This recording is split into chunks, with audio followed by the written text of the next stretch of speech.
What to buy? Oh, maybe ice cream. Right now, get low 1.99% for 60 months on remaining 2025 Tacoma SR and SR5 models. Or get 4.99% APR financing for 60 months on best-selling Toyotas like Camry, Corolla, and Grand Highlander. Or get a great lease deal on any new Toyota. See your Valley Toyota dealer today. Toyota, let's go places. 4.99% financing with $1,887 per thousand borrowed for 60 months on 2026 Camry and Corolla. 1.99% financing with $1,752 per thousand borrowed for 60 months on 2025 Tacoma SR and SR5 only. Zero down payment if you qualify. Offers end 2/2/26. See dealer for details. Superstar Car Wash has extended our best deal of the year. Lock in 30% off for 12 months on a Super Protect Unlimited membership. Splurge elsewhere, save here, and treat your wealth before it's gone. Visit our website for details. The garage door springs that come standard with most homes don't last. And when they fail, it's not just inconvenient, it's dangerous. Hi, I'm Tommy Mello at A1 Garage Door Service. Our springs are the toughest in the industry, backed by our lifetime warranty.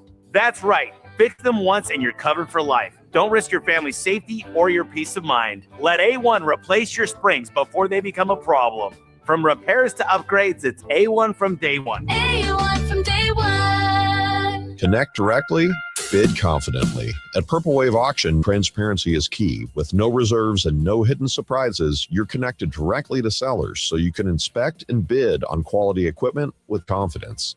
Whether you're looking for ag, construction, or fleet equipment, we're here to ensure a clear, hassle-free experience. Register today at purplewave.com and start bidding with peace of mind.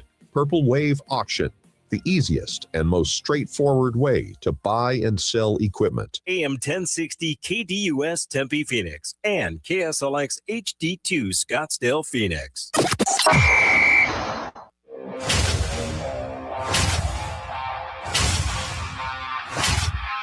It's the lunch break.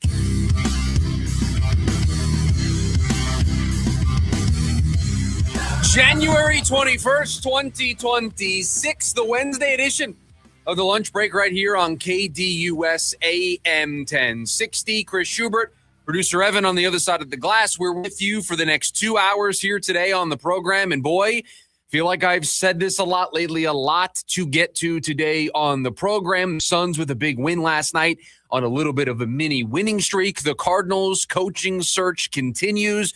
Jalen Green made his return last night. A glimpse into the Suns trade deadline plans. We've got it all for you here today on the lunch break. But we got to break out the Sharpie. It was another win last night for the Phoenix Suns. That is today's Daily Special. Time for our top story of the day. It's the Daily Special. I did not lose the Sharpie today. We knew exactly where it was at all times. We are ready to break out the schedule. And we are ready to add another win for the Phoenix Suns. Make that 3 in a row, a 116-110 win over the Philadelphia 76ers. Locks up at least a 500 road trip for the Phoenix Suns. And it feels like every single night that we watch this team play, they do something that surprises you. They do something that amazes you. They do something that you kind of file away as proof that they are a good basketball team. And you may say, Chris, they only won by 6 on the road against Philadelphia. They didn't play their best. How could you say that they did something that amazed you last night? That's the part that amazed me. They played what? Their C-plus game last night against the Philadelphia 76ers? They are now, 27-17 this season. They've played 44 games. If we sat here, we are not going to do this. It would take too much time. But if we sat here and ranked all 27 wins for the Phoenix Suns this season, this is not a top 13, 14. It's not a top half win for this team this season in terms of the style of game that they played. They played their C-plus game last night. They were sloppy with the ball, turned the ball over way too much. Defensively in the first half, didn't feel like everything was all put together. Had stretches both at the beginning of the game. How long did it take for them last night to knock down a shot? First, 3 or 4 minutes of the game, they didn't have a made shot. Their first 2 points were free throws. They did not play their best basketball. They went through a stretch in the second half of 4+ minutes without any points, allowing Philadelphia to hang around despite no Paul George, despite no Joel Embiid.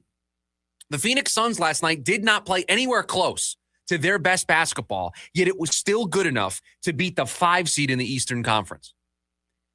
Last night's effort from the Phoenix Suns, despite it not being their best, was good enough to make it 3 in a row.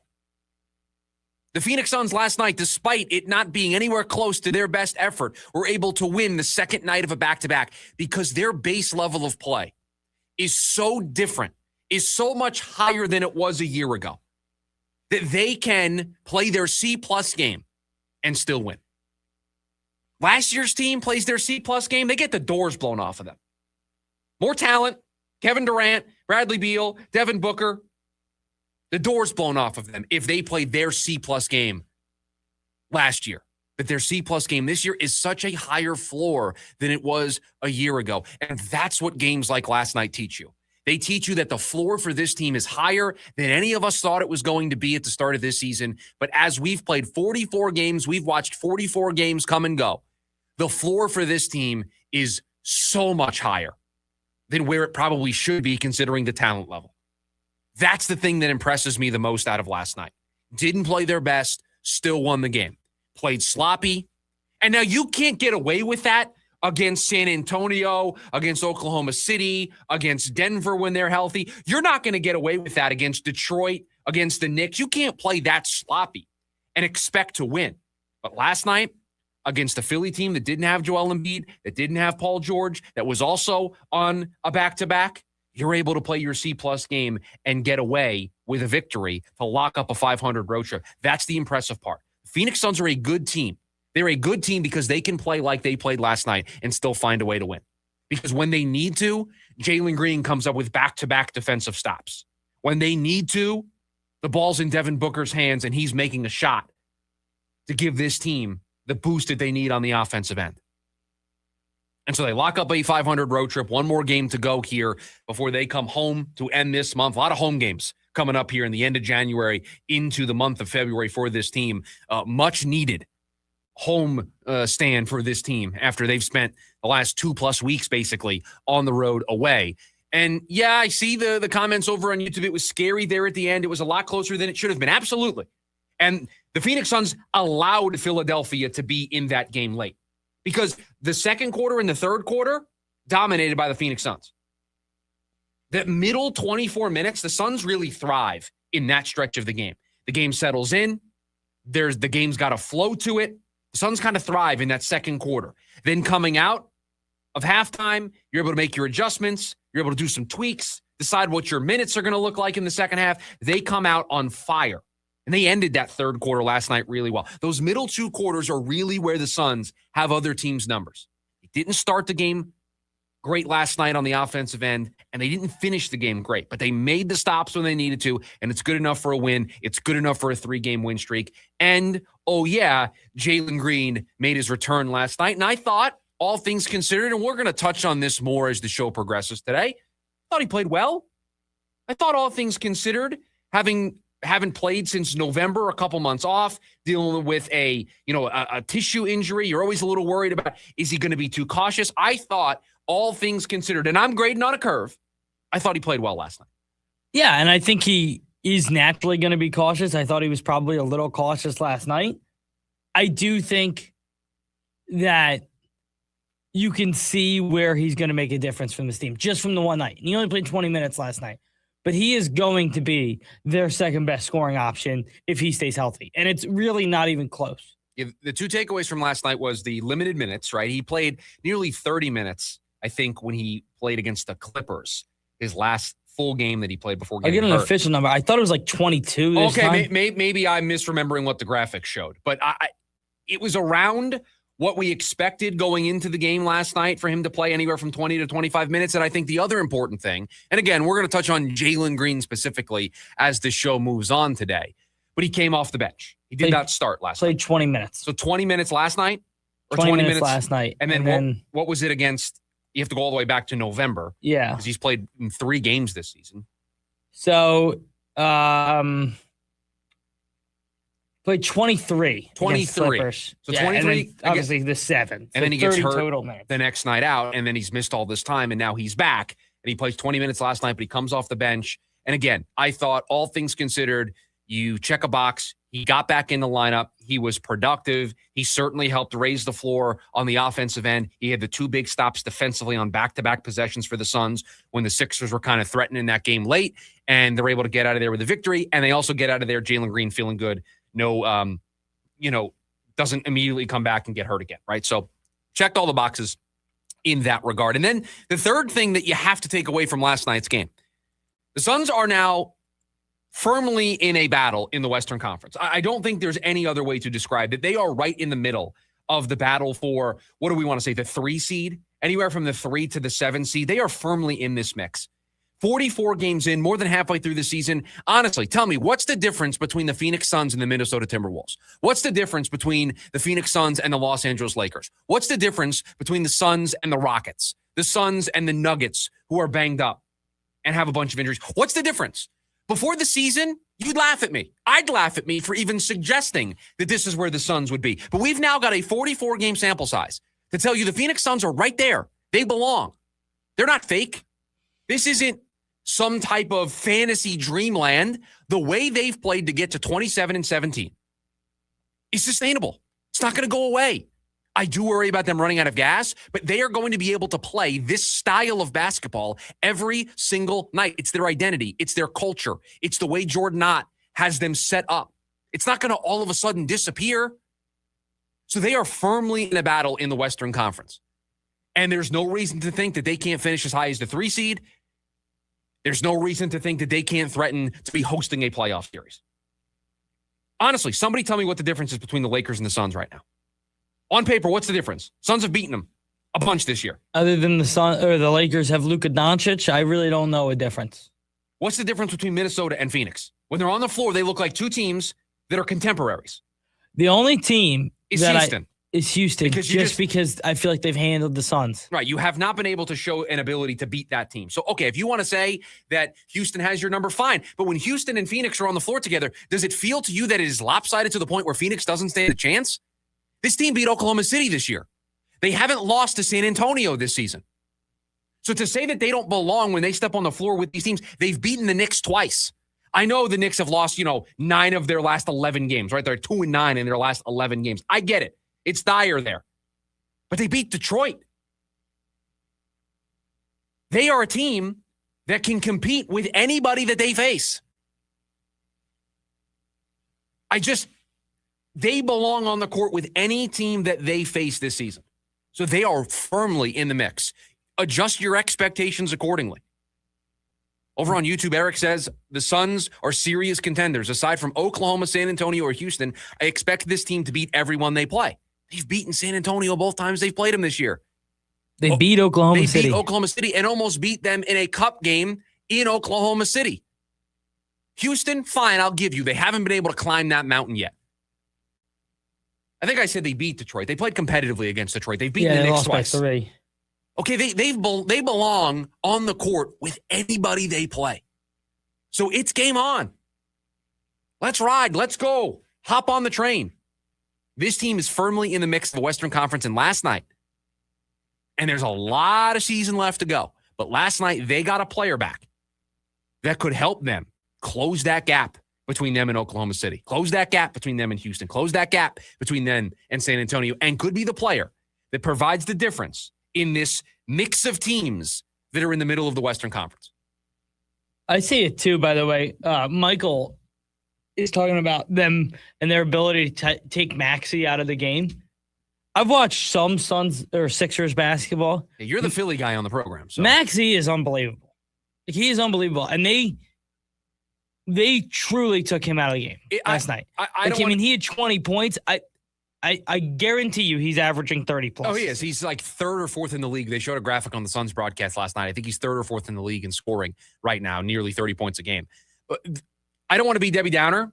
They didn't have Paul George. They didn't have Joel Embiid. So it's easy to kind of key in on Maxey and basically say, hey, That's our guy. Kelly Oubre beats us. Okay, you know what? Tip your cap, Kelly Oubre. Nice job, right? Like, if the other guys on the 76ers beat us, fine. We're not going to let Maxey beat us. That's the benefit of the Sixers not having Paul George and Joel Embiid last night, is you can kind of key in. But overall, I understand the point. They've done a great job being able to match up, and that's the defensive intensity that was promised to us in the offseason.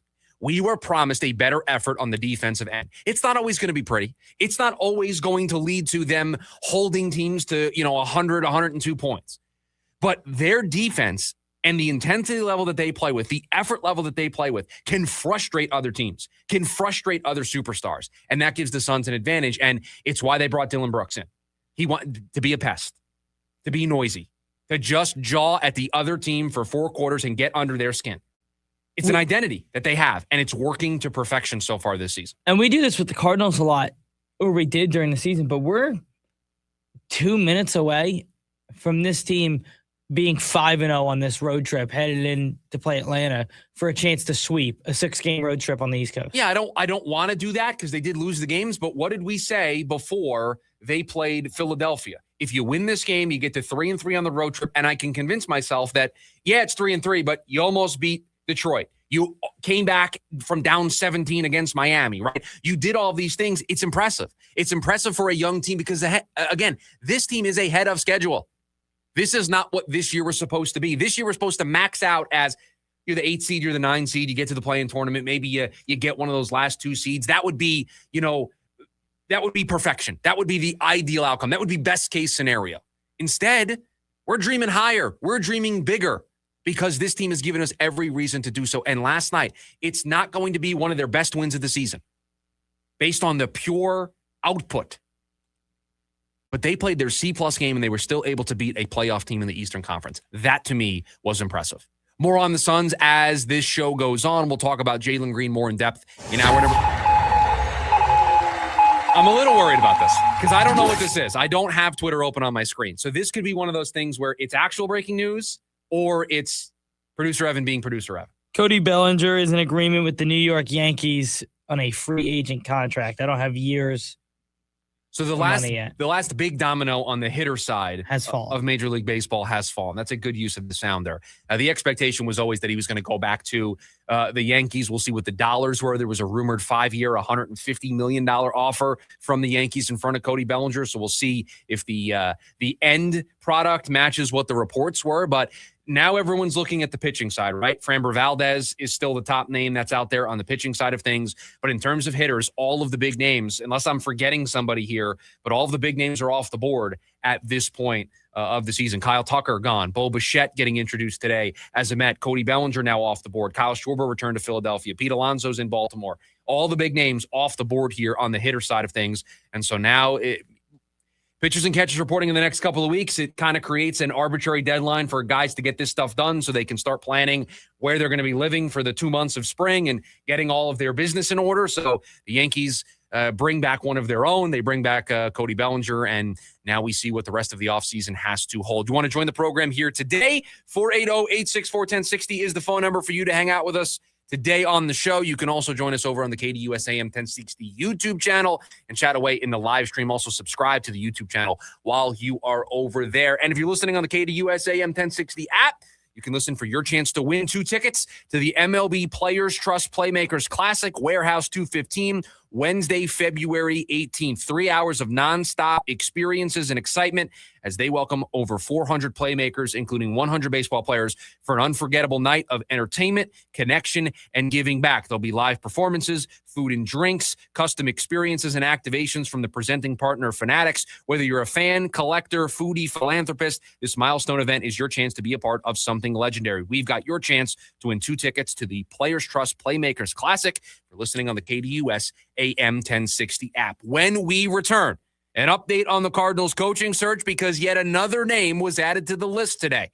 We'll talk about it next. The lunch break, KDUS AM 1060. KDUS AM 1060 is your home for the Jim Rome Show. I'm not here to bury Mike Tomlin, but the fact is, this absolutely is the right move. He did the right thing, and he fired himself. All good things come to an end. Going a decade without winning a single playoff game is not meeting the standard. The Jim Rome Show, 1 to 4 p.m. Monday through Friday, here on KDUS AM 1060. online at KDUS1060.com and on the KDUS 1060 app. The Avett Brothers and Mike Patton present Avett Patton performing live at Arizona Financial Theater, May 12th.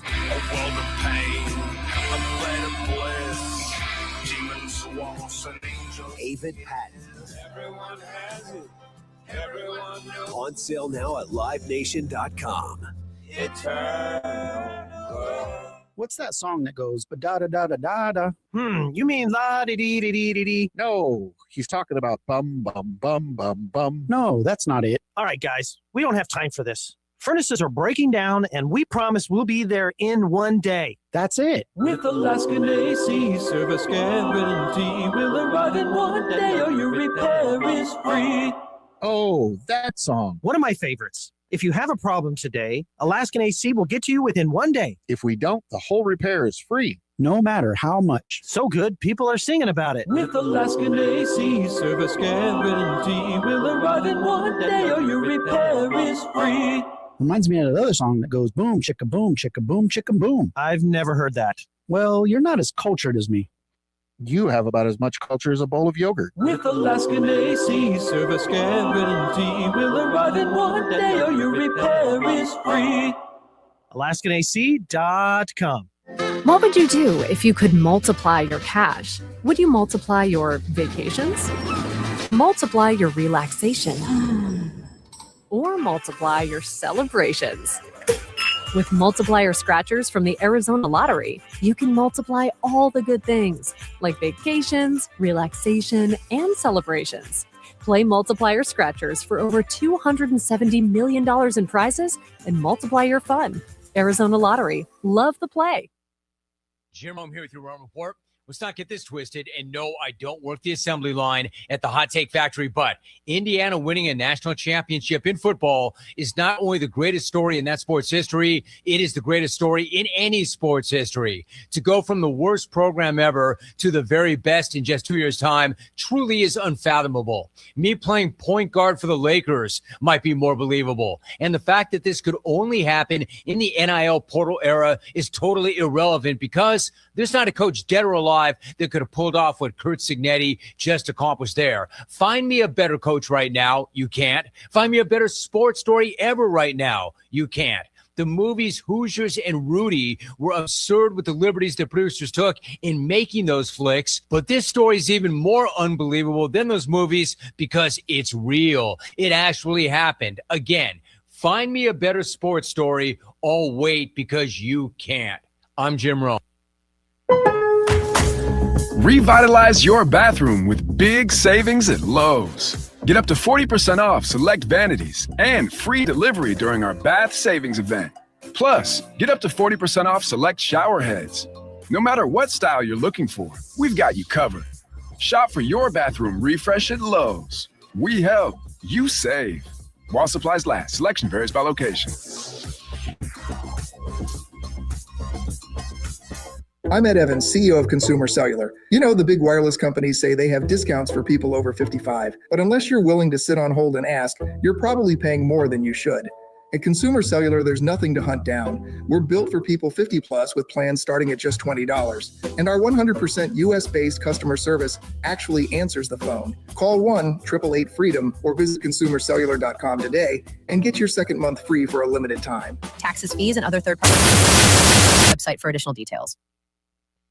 Join in on the Sports Zoo with Dave Rooster Beerstein. The final real play at the game, the interception that you just talked about thrown by Beck. I mean, that was after an Indiana timeout. The coaching level, again, Indiana is taking a timeout to give coaching points. I'm giving credit to Signetti right now. What a job out coaching or giving the right coaching points to his secondary, his corners. And I thought it was going to give Miami a chance to figure it out, but it was Indiana, that defense, that offense. Live weekdays from 5 to 6 p.m. here on KDUS AM 1060 and on the KDUS 1060 app.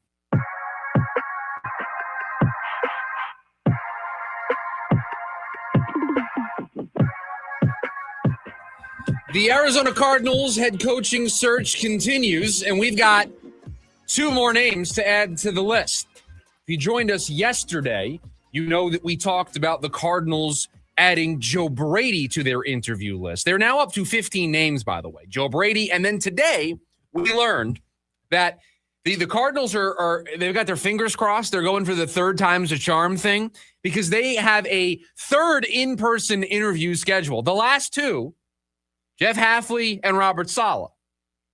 Correct me if I'm wrong, producer Evan, on this, because again, I'm not sure. A lot happens in the NFL. Things kind of move very fast. But correct me if I'm wrong. Jeff Hafley going to be the new head coach in Miami. Robert Saleh going to be the new head coach in Tennessee. They didn't make it to those in-person meetings with the Arizona Cardinals, right? Yeah, those guys have jobs. So the Cardinals, fingers crossed that they can get their third potential in-person interview, which is the DC of the Jacksonville Jaguars, Anthony Campanelli, into the building for an in-person interview. 15 names. You want to go through the 15? Producer Evan, you want to do this? Let's do it. You want to do the thing? These are the 15 names that the Cardinals have been linked to in some way, shape, or form. The pass game coordinator of the New England Patriots, Thomas Brown, haven't heard a lot in follow-up to that. Dolphins defensive coordinator Anthony Weaver, who appears to be the favorite, the lead candidate for John Harbaugh's staff in New York. And I got to tell you, I think I'd rather go be a DC for John Harbaugh than coach the Arizona Cardinals. That's Correct. just me. Vance Joseph, we could just play the promo that's running on the station of the lunch break where I talk about how The next unexcited, head coach of the Cardinals? how unexcited I am about Vance Joseph's potential hiring as the next head coach of the Arizona Cardinals. 49ers DC Robert Saleh, you can cross him off the list. He's going to Tennessee. Seattle offensive coordinator Clint Kubiak, I think your top choice, still remaining, would probably move up to my top choice. Can't talk to him right now. Cannot. Can't talk to him now. Can't talk to him if they win. Can't talk to him until the end of the season. The Chiefs offensive coordinator Matt Nagy, who's I don't think their offensive coordinator anymore because they're hiring Eric Bieniemy to come back to be the offensive coordinator. So Matt Nagy, former head coach, former offensive coordinator for the Kansas City Chiefs. Ex-Falcons head coach Raheem Morris. Packers DC Jeff Haley. You can cross his name off the list. He's going to Miami. Rams OC Mike LaFleur. Rams DC Chris Shula. Can't talk to either of those guys right now either. The Chargers DC Jesse Minter. The Texans DC Matt Burke, Steelers offensive coordinator Arthur Smith, and the two names that we mentioned, Joe Brady, the OC for the Bills, and the DC for the Jaguars, Anthony Campanelli, who reportedly is coming in for an in-person interview tomorrow with the Cardinals. That's it. That's the list. So unless names get added to the list, the next Arizona Cardinals head coach is right there on this sheet of paper that I am looking at right now. That's the group. Sounds like winners. I don't mind the addition of Brady and Campanelli neither do I. In the last 24 hours. I think those are two good additions to this list. I still believe that there are quality names on this list. I still think hiring any of the coordinators from the NFC West would be a good decision by this organization, whether it's Kubiak, whether it's LaFleur, whether it's Shula. And I understand the hesitation of wanting to wait because you can't talk to, and it's not just you, nobody can talk to Kubiak, LaFleur, or Shula right now. So it's not like the Browns are getting one up on you. It's not like the Bills are gaining an advantage on you. Nobody's gaining advantage in this. They can't actually bring these guys in for interviews. They can't actually hire these guys right now. And I find it funny that this is where the coaching cycle is because I can remember as a kid, you're probably too young for this. I'm just old enough to remember this being a thing. Most teams didn't hire their next head coach until after the Super Bowl because they took the coordinators from the teams that played in the Super Bowl. Like, that's what happened. Everybody just had their openings. They did their interviews, but nobody hired anybody until after the Super Bowl. There's now this rush, and they've kind of tried to put the genie back in the bottle by stopping you from being able to talk to teams that are still playing at this stage of the cycle. But it's just fascinating that the Cardinals at this point, they're at the back of the line. They've got an extensive list. And I'm sorry, this is where I'm going to differ from a lot of other people in the media and in social media on this. I like that the list is this long. I like that the list has this many names on it. I like that this is a wide net. They are casting a wide net, talking to as many people that are actually willing to sit down with them. I like this. Do I love that Matt Nagy and Arthur Smith and Vance Joseph are on the list? No. Would I like them to be the next head coach of the Arizona Cardinals? No. I think there are a lot of pitfalls and drawbacks for those three to be hired. But do I like that they're talking to guys with head coaching experience? Do I like that they're talking to defensive minds, offensive minds, former head coaches, up-and-coming DCs and OCs? I like that you can't pin the Cardinals down to one identity for this coaching search. Not at all. I love it. I love that this is the approach. And I love that they have some names on there that I actually do like. And I still think right now with Saleh, who was my top choice, gone, Mike McDaniel reportedly, it's funny how yesterday we said the Chargers didn't make any sense from McDaniel, that we weren't sure that they were going to be able to, that was going to work personality-wise. And last night we learned that that's where he wants to go. He wants to go be the OC for Justin Herbert and the Chargers. I don't know, with McDaniel gone and Saleh gone, who would be my top choice. I'd lean Kubiak. But we're going to talk a little bit later on this hour about why maybe chasing the offensive side of the ball may be fool's gold. It may be a false promise. They may not be able to hold up their end of the bargain. But I lean towards the offensive side here. Joe Brady is a name that I talked about at the beginning of this. Clint Kubiak, LaFleur. Those are the names that still jump off the page to me as the standout. That's where I would go if I was the one making the decision. I think that I still stand with what we talked about earlier. That list of 5, while Saleh might be gone, I still have 3 to 4 names on that list. Oh, I still have 4 because still I had available. Kubiak. You had Clint Kubiak. Yep. LaFleur, we both had LaFleur. Correct. Shula, we both had Shula. Correct. I think I had Minter in my top 5. You did, and I had Thomas Brown. Okay, so both of the rest of our lists are still available. And at the time, I said any of these 5 would work. Any of these 5, I think, would make me feel comfortable that they got this right, that they are moving this in the right direction. Now, we won't know. We won't know until they step foot on the field and play, and we see if whoever they hire is up to being a head coach, especially if it's somebody who's never done it before. We're not going to know. It's just going to be a vibes thing, a feelings thing. And the feelings right now are that they're going to screw this up, that they're going to hire a Vance Joseph or a Matt Nagy or a Raheem Morris or an Arthur Smith, somebody who is looking for their second stop as a head coach and whose first go around didn't go their way. A lot of question marks about how they finished their last tenure. But I don't know, man. I think there are still good names on this list where they can come out smelling like a rose, where they can come out on the other side with a good head coaching candidate and actually win this cycle, in a cycle where they're not supposed to win.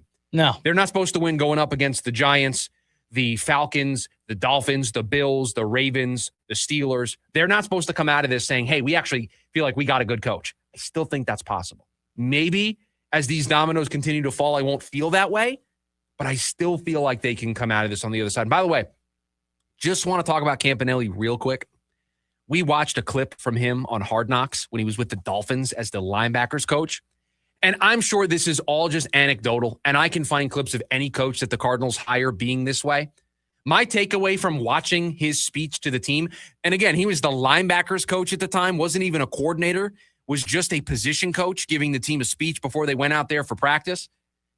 You got the sense that that dude wasn't going to be afraid of going up against Kyle Shanahan, Sean McVay, and Mike McDonald and those 3 teams 6 times a year. You feel like he was the type of guy that was going to embrace that. Again, it's anecdotal. I'm sure I can find clips of every coach saying something like that would make me feel this way. But I saw that clip circulating on social media after it was reported that the Cardinals were bringing in Campanelli for a in-person interview, their second time talking to him. And I was like, that might be the guy that you would want to take this gig. Like, he's not going to look at facing those teams 6 times a year and be like, maybe I don't want to do it. He'll run towards the challenge. He'll run towards the fire. That was my takeaway from watching him today. Yeah, no, they're going to come out with a vengeance if they hire Campanelli. Great defense. Turned it around there in Jacksonville. They were one of the worst defenses in the league in 2024, and they were turned around to one of the best. They were great against the run. They took the ball away, second most turnovers, I believe, as well. So he completely revamped that unit in his first year as a DC. First year calling plays, running a defense at the NFL level. He took a team that was the worst defense or one of in the sport to being the best. So being able to turn things around quickly. He comes from the Vic Fangio kind of coaching tree, worked with him a little bit in Miami, also has some experience on the offensive side of the ball as well. So again, is it the best name on the list? No. Do I think it's better than some of the names that we read to you? Absolutely. He would be towards the top half for me. Certainly. Listen, these were 2 additions to the list between him and Joe Brady. Then I'm happy they're talking to him. How about this? If it's one of the 2 names that they added in the last 24 hours, would you feel okay about the direction of the Arizona Cardinals? Yeah, I would. I would. Would I feel... Would I love it? Right. No. Would I feel I would feel okay about it. Would I feel as happy as I would have been for McDaniel or Saleh? No. But will I feel like they got to a good answer? I think so. I think I would with Brady and Campanella. Although Brady worries me, and I'll explain a little bit later why Brady worries me. You're going to have to talk me off the ledge on my Brady concerns. I don't know if I'm going to be able to talk you off the ledge. I think I have similar concerns. Okay, so maybe we'll be in unison as to our concerns about Joe Brady and maybe some of the other offensive coaches in this cycle. We'll get to that here as the first hour moves on. But when we come back, are the Suns about to make what I would describe as a major mistake? That's next, the lunch break, KDUS, AM 1060. The Dan Patrick Show. Indiana does it. They complete the season, a miracle season. Give credit to a lot of people here. Kurt Signetti, you got to start with him. This isn't the normal route to become a national champion. And he doesn't go after 5-star recruits or 4-star recruits because he couldn't. Because 5 stars and 4 stars aren't going to Indiana. He's the kind of guy that goes after 2 stars. And by the time he's done coaching them up, they're 4 and 5 stars. Weekdays, 7 to 10 a.m. on KTUS AM 1060. My Chemical Romance, The Black Parade 2026. Live at Chase Field, September 6th, 2026. With special guest, Jimmy Eat World. Get tickets now at livenation.com. For more, visit mychemicalromance.com. Jewelry Graham. Hi, I'm Brian, your friend and jeweler at Shane Company, here to remind you that Valentine's Day is Saturday, February the 14th. It's the most romantic day of the year to give and get fine jewelry. We have expertly crafted gifts for every type of sweetheart, any style, any budget. Get creative and design a custom necklace with meaningful charms, including 14-karat gold letters, engravable hearts, and birthstones. For the one, we'll help you propose with a dream engagement ring. Come see our wide selection of hand-picked natural and lab-grown diamonds in all shapes and sizes, in stock and ready to compare side by side. At Shane Company, love is always in the air with our all-inclusive free lifetime warranty, everyday competitive prices, and no-pressure shopping experience. Come see us in store or at shaneco.com because a friend wants you to win Valentine's Day. Shane Company, your friend and jeweler. Hey guys, if you have low T, it's time to get your edge back. Start testosterone therapy at Red Mountain Weight Loss and get a month of GLP-1 weight loss medications absolutely free. That's a $299 value. Listen, just because you're getting older doesn't mean you have to feel older. Prescription testosterone restores your get up and go, so you'll feel like you're 20 again. Get more muscle with less effort in the gym. You'll also think better, sleep better, and your love life will be better. Look, don't be fooled. Nothing boosts testosterone like actual testosterone. It's a game changer. And if you're looking to lose weight, there's nothing like the combo of testosterone and a GLP-1 medication. It'll burn that belly fat and get you ripped. This month, get free GLP-1 medication, a $299 value, when you start testosterone therapy only at Red Mountain Weight Loss. Book your video appointment today. Go to redmountainweightloss.com or dial pound 250 on your phone. Keyword Red Mountain. Time to get your edge back at Red Mountain Weight Loss. Right now at Scottsdale Mitsubishi, you can receive a 0% APR for 60 full months on all 2025 Mitsubishi Outlanders. You heard right, 0%. Think how much you'll save when you pay no interest. The name to remember, Scottsdale Mitsubishi, Scottsdale Mitsubishi. Try the Chicken Melt Trio at Port of Subs. Protein-packed with bold sauces and built to crush cravings. Order now at portofsubs.com. Slice fresh sandwiches, Port of Subs.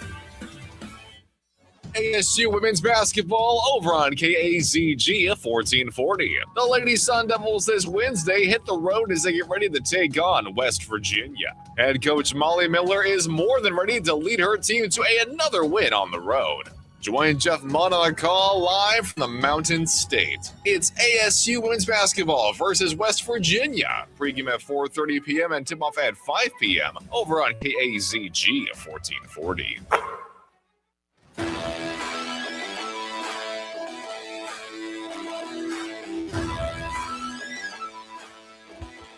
Producer Evan, do you know when the NBA trade deadline is? Do you have that date committed to memory the way that I don't, but I have it right here in front of me? I don't. No. February 5th. Today is January 21st. Like 2 weeks away. The Suns are going to play between now and the trade deadline. Let me do some math here. It's always a dangerous game to play on the program. 1, 2, 3, 4, 5, 6, 7 more games. That's it. 7 games between today and the NBA trade deadline. And the Phoenix Suns find themselves in a position that didn't expect to be in. Buyers potentially at the deadline. Certainly not sellers at the deadline. Certainly not going to be moving any major pieces that have led to a 27-17 start for this team 44 games into this season. The 6th seed right now in the Western Conference, tied with the Lakers for the 5 seed, as we said in the open, squarely in the middle of a race to be anywhere from 3 to 7 in the Western Conference. They have elbowed their way to the adult table, and they belong. They've graduated. They're not sent to the kids' table. They're at the adult table, and they look like they fit right in at the adult table at Thanksgiving. Remember when you as a kid graduated from the kids' table at Thanksgiving to the adult table when you had your big family holiday party? When you graduated from being at the kids' table, you became old enough. Maybe it was when you were 14, 15, 16. You became a teenager. It's a big day. That's the graduation from the adult table, from the kids' table to the adult table. The Suns have graduated. The Suns are at the adult table, and they belong. They fit right in. They're having conversation, and nobody around knows that they're in 14, 15, 16. Nobody feels like that person should be at the kids' table. Because when you're at the holiday party and somebody's at the adult table, and you're like, you're still talking about, Pokemon, and you got to go back to the kids' table. You can't be at the adult table. You graduate. The Suns have graduated. Why the diss at Pokemon? I was more of a Yu-Gi-Oh guy as a kid, but either way, I think both of those hobbies would send me to the kids' table instead of being at the adult table. The adult table, you got to mind your P's and Q's. You can't interrupt. You can't be throwing food at your siblings. You got to have the manners. There's a fine line right. too. You don't want to overstep, right? But you can't talk about cards or the Phoenix Suns have graduated to being at the adult table. They belong. They belong with the Lakers. They belong with the Timberwolves. They belong with the Nuggets, the Rockets. They belong in that group in the Western Conference. But it doesn't mean that their roster, as it currently stands, is one that they can't upgrade. But unfortunately, it doesn't look like an upgrade is coming. Dwayne Rankin of the Arizona Republic wrote a story about what the Suns might do at the trade deadline. And this is a direct quote from Dwayne Rankin. Quote, sources inform the Republic that Phoenix is open to conversations with teams and will keep a pulse on what's out there. But as of right now, the Suns are happy with what they have, how the team competes, and what the franchise is building, end quote. That's a very long-winded way of saying the Suns right now kind of want to stand pat. The Suns right now like what they have, and they don't want to upset the apple cart too much. They kind of want to see this through. And the reasons that Dwayne Rankin gives for the Suns leaning to that side of the coin are ones you can understand. I can understand why the Suns would be happy with what they have. Aren't we all? Aren't we all happy with the 27-17 start to this season? Aren't we happy with the Phoenix Suns avoiding the play-in tournament and being a top 6 seed right now in the Western Conference? Aren't we happy every single night we sit down to watch Suns basketball? You get excited. You're actually disappointed. You're disappointed that you look at the calendar and you say, the Suns aren't going to play tonight or tomorrow. They got 2 days off. You're actually a little disappointed that you need to figure out what to do with the next 2 days instead of sitting down to watching Suns basketball. So, of course, the Suns are happy with what they have. We all are. Of course, they like how the team competes. They're 27-17. Did you see the way they played last night against Philadelphia, not playing their best basketball and still winning? Have you seen the way they played Oklahoma City most of the time this season? Have you seen the way they played against LA, against San Antonio, against Minnesota, against Detroit, against New York? They compete every single night. And of course, you're happy about what the franchise is building because we don't need to play the cut, even though I know we have it on the soundboard. This was viewed as the worst situation in the NBA before the season started. And it has turned into a team that might make the playoffs free and clear of a play-in tournament, might have a coach that wins Coach of the Year, and might have a young core that they can actually build around, despite not having any draft assets moving forward, or not having control of their draft assets moving forward. all of a sudden it doesn't feel so bad that you're pick swapping over the next couple of years with where the Suns might end up picking. You might end up in a pretty similar range in the draft. Of course, the Suns should feel all of those things because we all feel those things. But I will warn you about a mistake that I think doomed Jonathan Gannon and the Arizona Cardinals. They had a 6-4 start to their season. They got into the trade deadline, and they did not make a meaningful addition. The one move they made at that deadline was Baron Browning. That was it. They didn't go out and make a splash. They didn't go out and make a couple of moves to really try to push them over the top.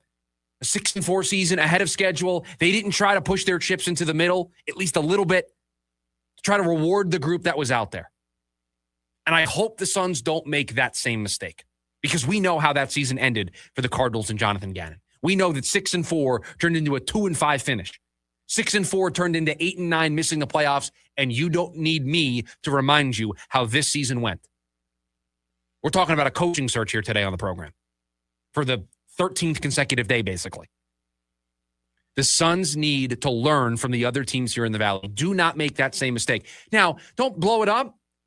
Don't trade major pieces. Find ways to improve on the margins. And you know what? You feel really confident in Brian Gregory and Jordan Ott's ability to improve on the margins. The alignment. You feel like they did that in spades in the offseason. None of the moves they made were overly flashy. Was Mark Williams a flashy move? Was the Kevin Durant trade a flashy move? It was all the names we expected to come back in that trade. Bringing back Colin Gillespie. Not a flashy move, but one that made sense. Improve on the margins.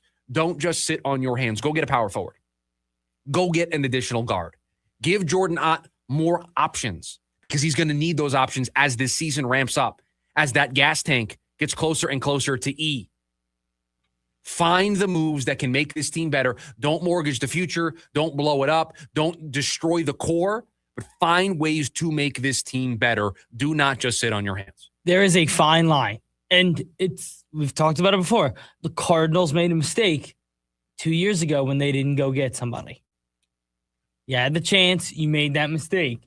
Don't make that same mistake, but also don't mortgage your future. So it's kind of a line you're flirting with. You got to tightrope it. You got to thread a needle. And I campaigned more for the Cardinals to make a big splash. Trey Hendrickson at the time, right? Go make a big splash. I don't think the Suns need to make a big splash. But don't just let the trade deadline come and go in 2 weeks. Do something. Do something to improve this team. Show this team that you believe in what they're building. Yep. Show them the faith that they deserve, the belief that they deserve with the way that they've played so far this season. So a little worried about, the way it's being presented, but I understand why the Suns feel that way. And how could you not feel that way with what you've seen so far this season? But you just want to make sure that this team doesn't run out of gas. That's the phrase we've been rolling with here on the show the last 2 weeks, because I think it's the one that concerns me the most here. You've got a young group that's exerting a lot of energy and effort every single night. They are way above expectations so far this season. You don't want that to be for nothing when we get to the end and they run out of gas and it all just kind of spirals into a disappointing, clunky conclusion. Go get a little bit of help. 480-864-1060 is the phone number. If you want to hang out with us here today, call in, share your thoughts on the Cardinals coaching search, the Suns making it 3 in a row, Jalen Green's return, what you want the Suns to do at the deadline. Would love to hear from you today on the program. When we come back, wrapping up hour number 1 here of the lunch break, is chasing the offensive side of the ball an empty promise for the Arizona Cardinals? That's next on the lunch break. KDUS, AM 1060. NAU men's basketball continues right here on KDUS AM 1060. This Saturday night, join the Lumberjacks as they square off against Northern Colorado. Join head coach Shane Burkhardt and his team as they get ready to defend home court against the Bears. Mitch Stroman will have the call live. It's NAU versus Northern Colorado this Saturday night. Pregame at 5:30 p.m. and tip-off at 6 right here on KDUS AM 1060. Online at KDUS1060.com and the KDUS app. If you're hurt in a car, truck, or motorcycle accident, choose the attorneys at Sweet James. They help you navigate the legal process and pursue the compensation you may be entitled to. Free case review. Help available 24/7. Hablamos Español. 800-9-MILLION. 800-9-MILLION. SweetJames.com. This advertisement is paid for by Sweet James LLP. Responsible attorney, Bobby Tickheavy. Offices in California. No guarantee of results. The other day, I couldn't find my belt, and my wife found my belt, and as she brought it to me, she said, "Where would you be without me?" And I wanted to say, exactly here without the belt. In fact, I would have the belt because I would know exactly where it was in yesterday's pants on the floor. But now, we're not allowed to leave yesterday's pants on the floor, so I need a National Treasure-style map to find my one lousy belt. Seth Meyers, live on stage, Saturday, March 14th, Talking Stick Resort. Tickets are on sale now at TalkingStickResort.com. Maybe you've had your eye on a Fulton home. The premium craftsmanship, thoughtfully designed floor plans, resort-style amenities, and award-winning communities across the valley. A place where every detail feels intentional. For many buyers, homeownership can feel out of reach. But now, owning a Fulton home is more attainable than ever. With special pricing, limited time incentives, and interest rate buydowns on select homes, now is the right moment to make your move. From beautifully designed interiors to the legendary quality Fulton Homes is known for, every detail is built to stand the test of time. Visit any Fulton Homes community today or go to fultonhomes.com. Fulton Homes. You're proud to own. We're proud to build. Come ring in the new year with us at Mark Mazda in Scottsdale. Right now, you can receive 0.9% financing for up to 60 months on some of Mazda's most popular models, like the 2025 Mazda CX-5. The name to remember? Mark Mazda, Mark Mazda. KDUS AM 1060 is your home for the Jim Rome Show. Indiana is not cheating. Lining up and punching the other guy in the face for 60 minutes, not against the rules. I challenge any of you social media whistleblowers to tell Kurt Signetti to his face that he is a cheater. The Jim Rome Show, 1 to 4 p.m. Monday through Friday, here on KDUS AM 1060. Online at KDUS1060.com and on the KDUS 1060 app.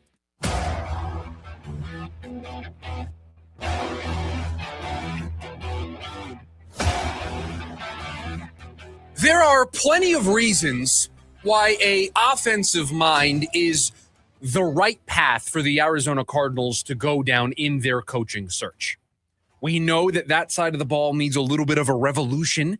It needs a little bit of a update, needs to be freshened up, needs to get with the times a little bit. But there isn't a very easy way for the Arizona Cardinals to do that per se. Because the Arizona Cardinals don't have a lot of cap space this offseason. The Arizona Cardinals are not going to be in a position to draft a quarterback at the top part of the 2026 NFL draft. They're kind of stuck with what is currently on their roster. They have an offensive line that needs to be, remodeled, remolded. They need 3 starters on that offensive line.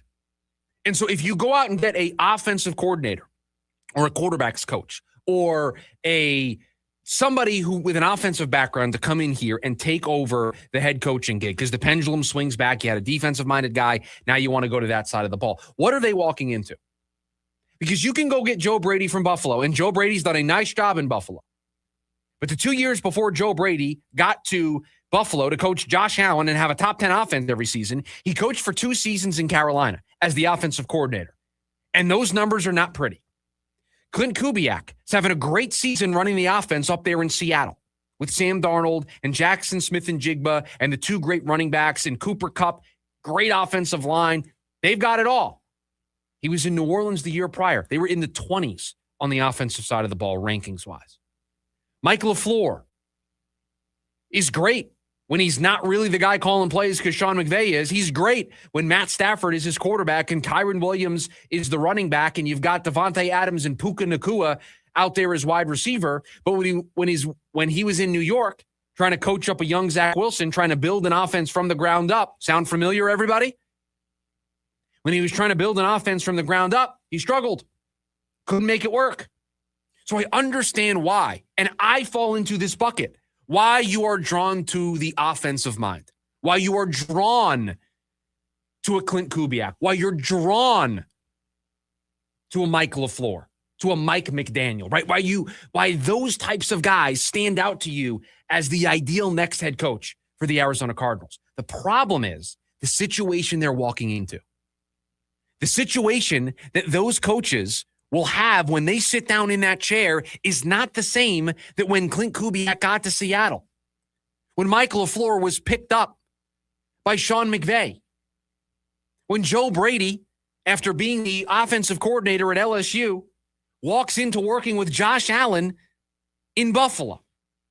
There's no Josh Allen. There's not even a Sam Darnold. And oh, by the way, Joe Brady worked with Sam Darnold in Carolina in 2021. Didn't have a great offense there.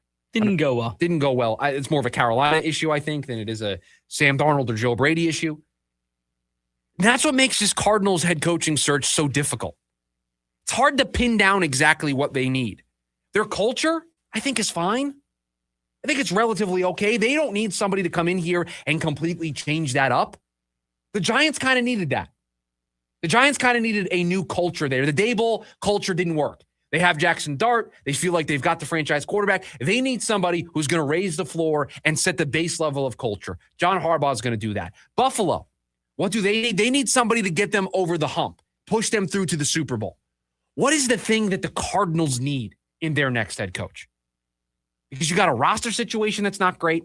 You play in the toughest division in the sport right now, and your culture is pretty solid. So what do you need in your next head coach? And that's why I think everybody is drawn towards the offensive side. They need somebody that's going to come in here, raise the level of play of the quarterbacks they have, help identify the quarterback of the future, and make sure that every year they're not searching for a new offensive coordinator because somebody's leaving to go take a head coaching job. They can put that person in place and be set on the offensive side. The way the Rams can just lose offensive coordinators and it's not a big deal. The way the 49ers can have their coaches on the offensive side get plucked and it's not a big deal.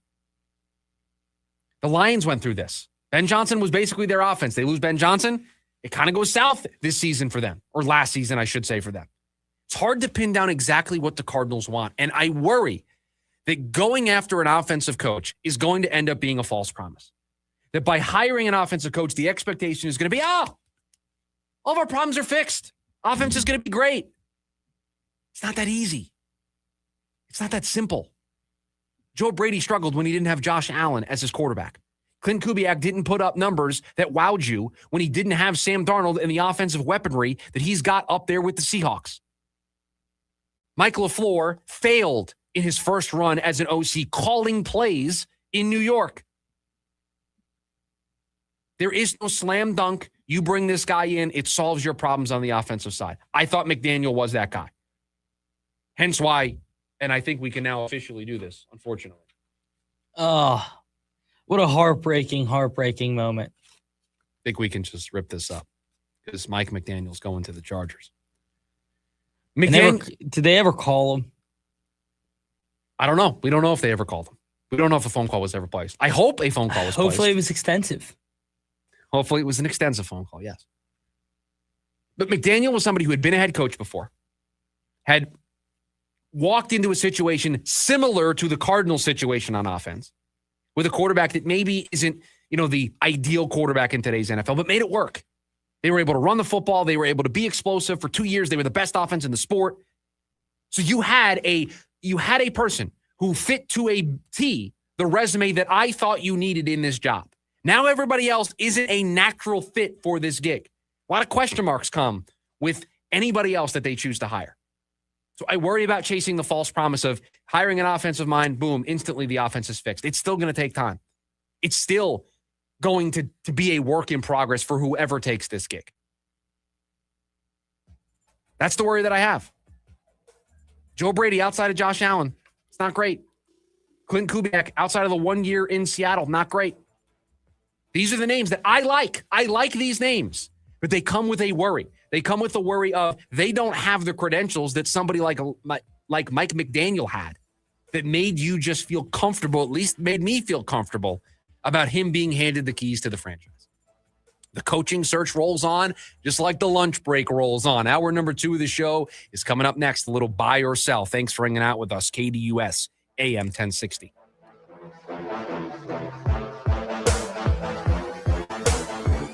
AM 1060 KDUS Tempe Phoenix and KSLX HD2 Scottsdale Phoenix.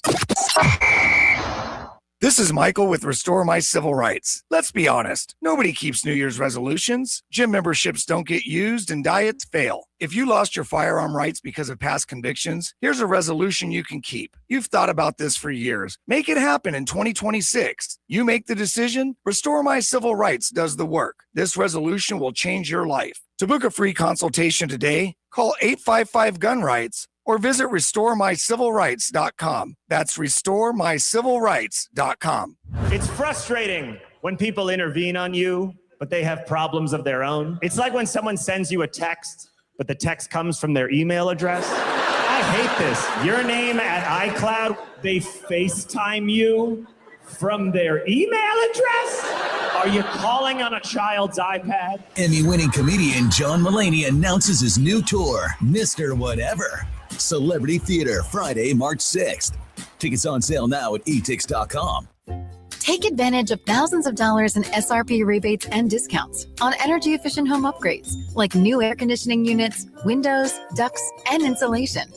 Save money on your energy bill while also making your home more comfortable. SRP's network of participating contractors can guide you from start to finish and maximize your savings by combining Inflation Reduction Act incentives with SRP rebates. Learn more at savewithsrp.com.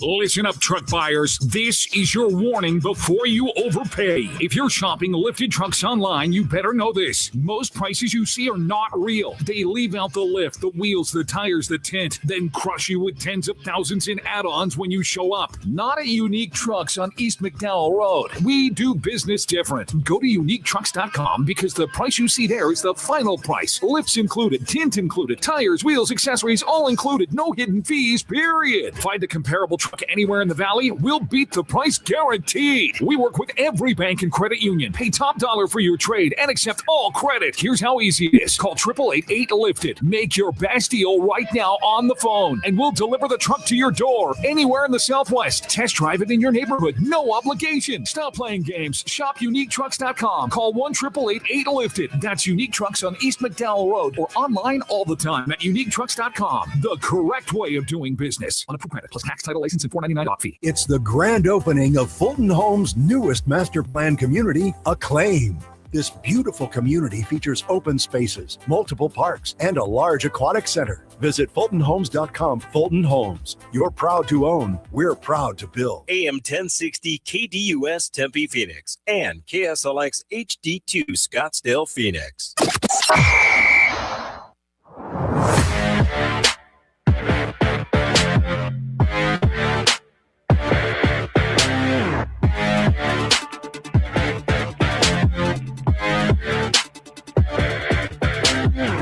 Hour number 2, a lunch break here on KDUS AM 1060. Chris Schubert, producer Evan on the other side of the glass. Got you for one more hour here today on the Wednesday edition of the show. Thanks for hanging out with us today. We kick off hour number 2 of the program, the hottest takes in the Valley. It's a little buy or sell. I have to make sure I have the right button here. Okay, we're okay. This computer's been giving me some problems lately. I had to restart it yesterday. You should have seen that process. You had to restart. I had to restart this computer about 3 minutes before we went on the air. I wasn't sure I was even going to be able to push any buttons. I didn't know that. That's how good I am. I didn't let you know that there was panic on this side of the glass. Yeah, seriously. So we're okay, but it's been giving me problems today. I'm all over the place today in buy or sell. I think we're all over the place this hour of the program because we got a top 5 list that, my goodness, you're not going to see this one coming. You're not going to see this one. And we'll tell you, it was difficult to come up with what our top 5 list was going to be today until I remembered what came out yesterday, technically this morning, that being the Sun Devils football schedule. So we're going to rank the top 5 most important games of the Sun Devils 2026 football schedule. Was it most important or hardest? However you want to take it. I think I'm doing most important, but they also appear to me to be the 5 hardest games. Okay. All right. So that's coming up right after a little buy or sell. Sorry, didn't mean to cut you off there, producer. All good. Last night's game gets you more excited than when the Suns play their best game. Play a C-plus version and still win. No, I still want to see them play their A-plus because their A-plus is what's going to allow this season to continue to be magical, right? It's what's going to allow it to continue to be good, potentially graduating into great. But the C-plus game that we saw from this team last night is what makes me think that the A-plus game is going to be able to come out. Because this season in general is all about building confidence. And last night's game is a confidence builder. Because you don't play your best, you win. Now it's going to make you confident, and it's going to free you up. And I think that's going to lead this team to play their A-plus game more. I think you're right. There's just going to be less stress because if things go sideways, they're going to have the tools and the experience to draw on to get themselves out of that mess, but they're also going to know how to avoid that mess. So no, I'm not more encouraged by the C-plus performance. I would like more of the A-plus performance. The Cardinals should call Kenny Dillingham. You saw this on social media today, didn't you? Because I saw this on social media I today. had to give it to you. No, they shouldn't. And this isn't a shot at Kenny. I do think he could.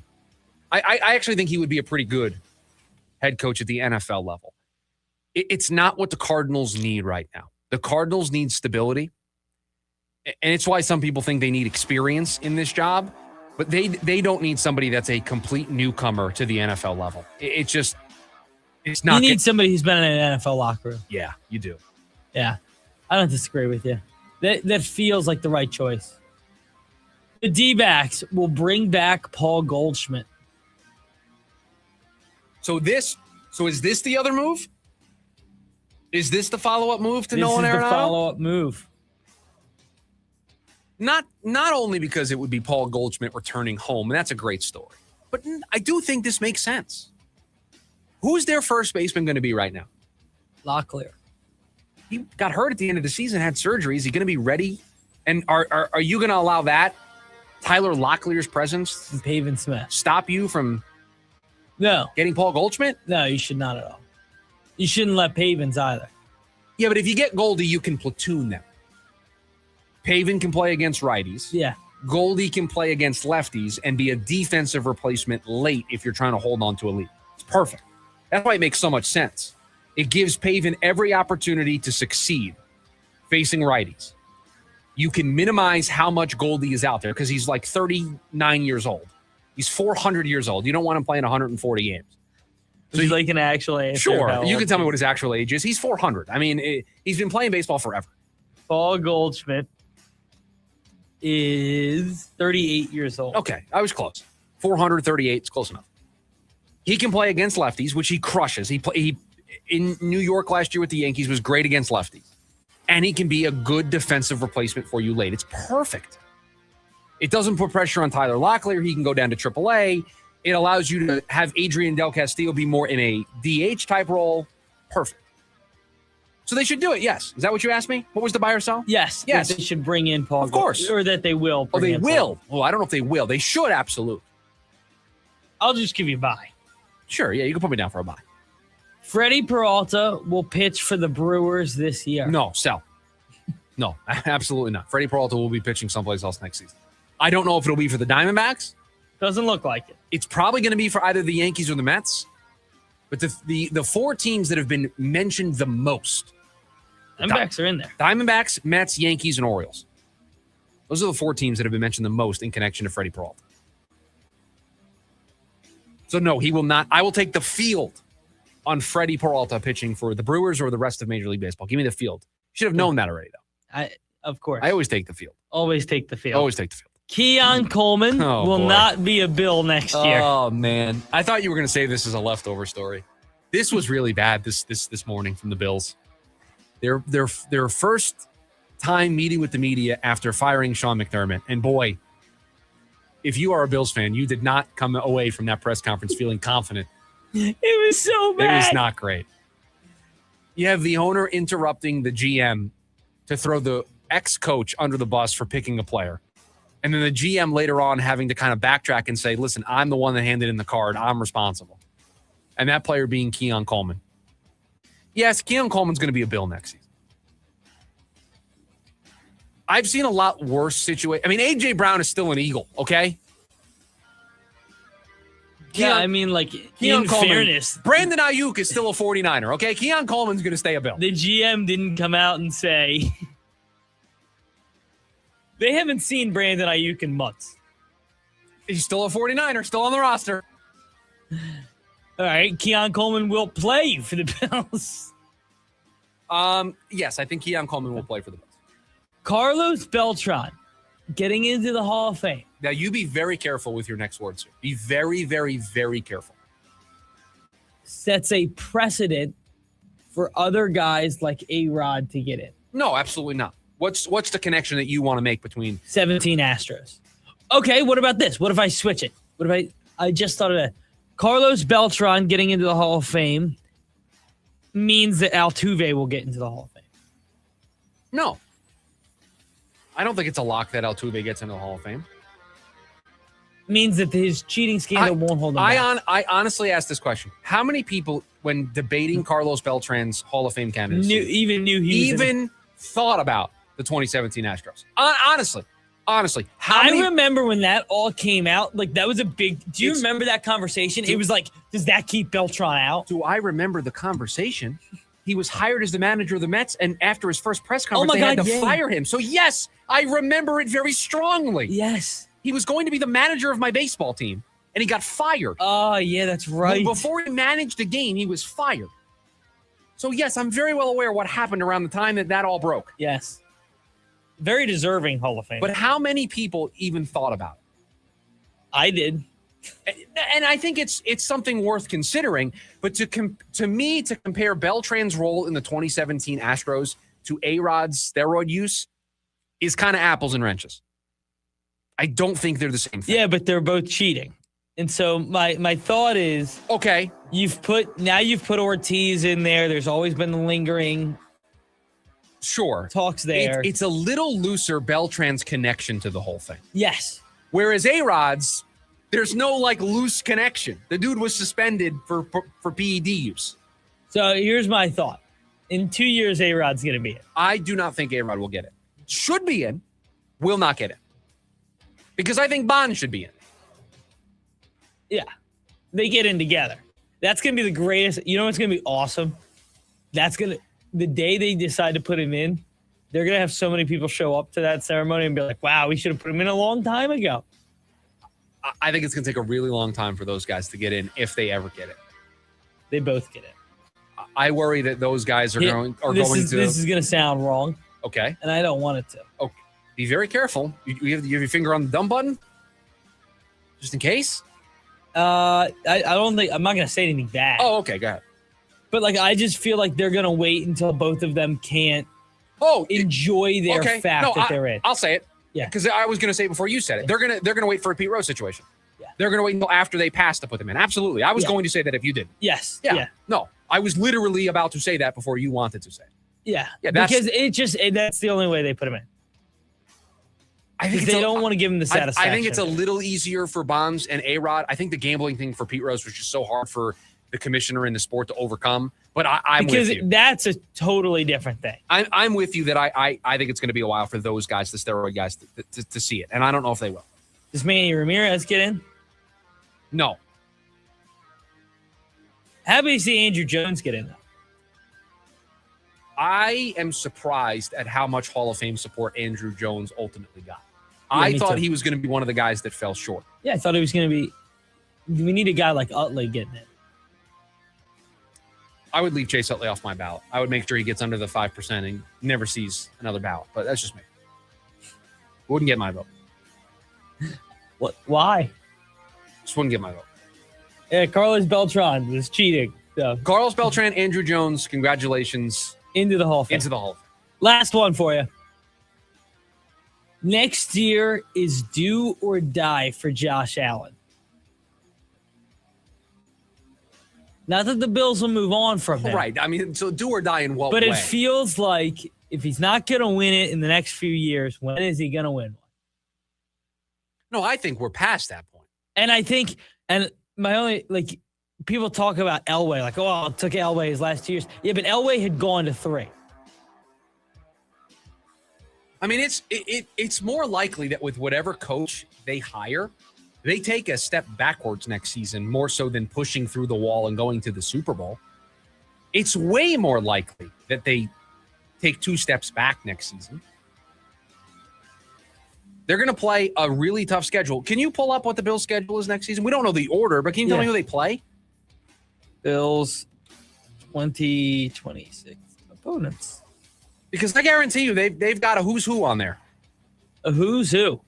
Their home opponents. Obviously, in division. Dolphins, Patriots, Jets. And then you have the Chiefs. Okay. The Chargers. That's going to be tough. The Chicago Bears. Okay, that's not easy. The Detroit Lions. That's not easy. The Baltimore Ravens. Any of those I know they're home games. But are any of those like slam dunk outside of the divisional games playing Miami and New York? Any of those slam dunk, Kansas City. 3-point play on the Buffalo Bills next season right now. No, you don't. Kansas City. Mahomes. Oh, Detroit hired Drew Petzing. Detroit. Mahomes lives rent-free in Josh Allen's But not in the mind. regular season. Only in the playoffs. Again, they don't lose the regular season. None of those games. are cupcake easy games. No. Give me the 100%. road schedule. The away games in division. Miami, New England, New York. Got it. The Broncos. That's going to be tough. Green Bay. That's going to be tough. The Vegas Raiders. That's going to be easy. Give That's them a going to win. be tough. The Minnesota Vikings. We'll see. We'll see. The Texans. We'll see. They've given Josh Allen fits for years. He's never beaten the Texans, I don't think. And then the Rams. I mean, again, they have Josh Allen, so they're going to win football games. But does that scream like a schedule that's going to set up for the Bills to be in the Super Bowl conversation next year? With whoever they're interviewing Anthony Lynn to be their head coach. I mean, they might make Davis Webb their head coach. He's never called plays before. What's more likely? They take a step back. Davis Webb won some games in the NFL. Do they take a step back or do they take a step forward and actually break through? What's more likely? It depends who they hire. Okay, I think it's more likely that they take a step back. So, no, do or die. I think this season was do or die, considering no Mahomes, no Lamar, no Joe Burrow, no Herbert. You had the clearest path of all. And Really, no Herbert? He's a good quarterback. You couldn't get past anybody. So, no, it's not do or die because it was already do or die. He's going to be this generation's Dan Marino. Just what he's going to be. There you have it. A little buy or sell for you here on the Wednesday edition of the program. When we come back, got a top 5 list. The Sun Devils football schedule for 2026 is out. We rank the 5 most important games on that schedule next. The lunch break, KDUS, AM 1060. James Out West, your desert destination for sports here in the Valley. Not surprised that the Cardinals aren't in. They fired their head coach. Kyler Murray's probably on his way out. It is what they like to call Black Monday. I'm kind of surprised by the Raheem Morris one in Atlanta. It's only been how long? Year? 2 years. So maybe that one. Pete Carroll gone. I told you from the jump when they hired Pete Carroll, I didn't like the hire. I think he's past his due. Let him go after year 1. You might as well have kept the guy you had before and saved a bunch of money. Every other Monday night from 6 to 7 p.m. here on KDUS AM 1060. I get by with a little help from my friends. Ringo Starr and his all-star band. With friends, Steve Lukather from Toto. From Men at Work, Colin Hay. From Average White Band, Hamish Stewart. Friday, June 12th at 7:30 p.m., Gamage Auditorium.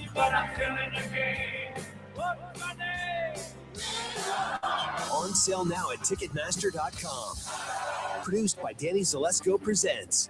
Hey, it's Phil Shaver with HomeSmart, and I want to buy your house. I'm a local investor that buys homes for cash all over Maricopa and Pinell County. I buy inherited homes, nice homes, rental homes, homes that are behind on mortgage payments, and I even buy ugly homes that need fixing. Also, are you looking to get closer to market value for your house? As a licensed realtor, I've been able to buy and sell thousands of homes. Since I'm local, you can call me directly on my cell phone, 480-409-9999. Again, that's 480-409-9999. I don't work for a big corporation or hedge fund, so I can only buy 3 to 5 homes per month.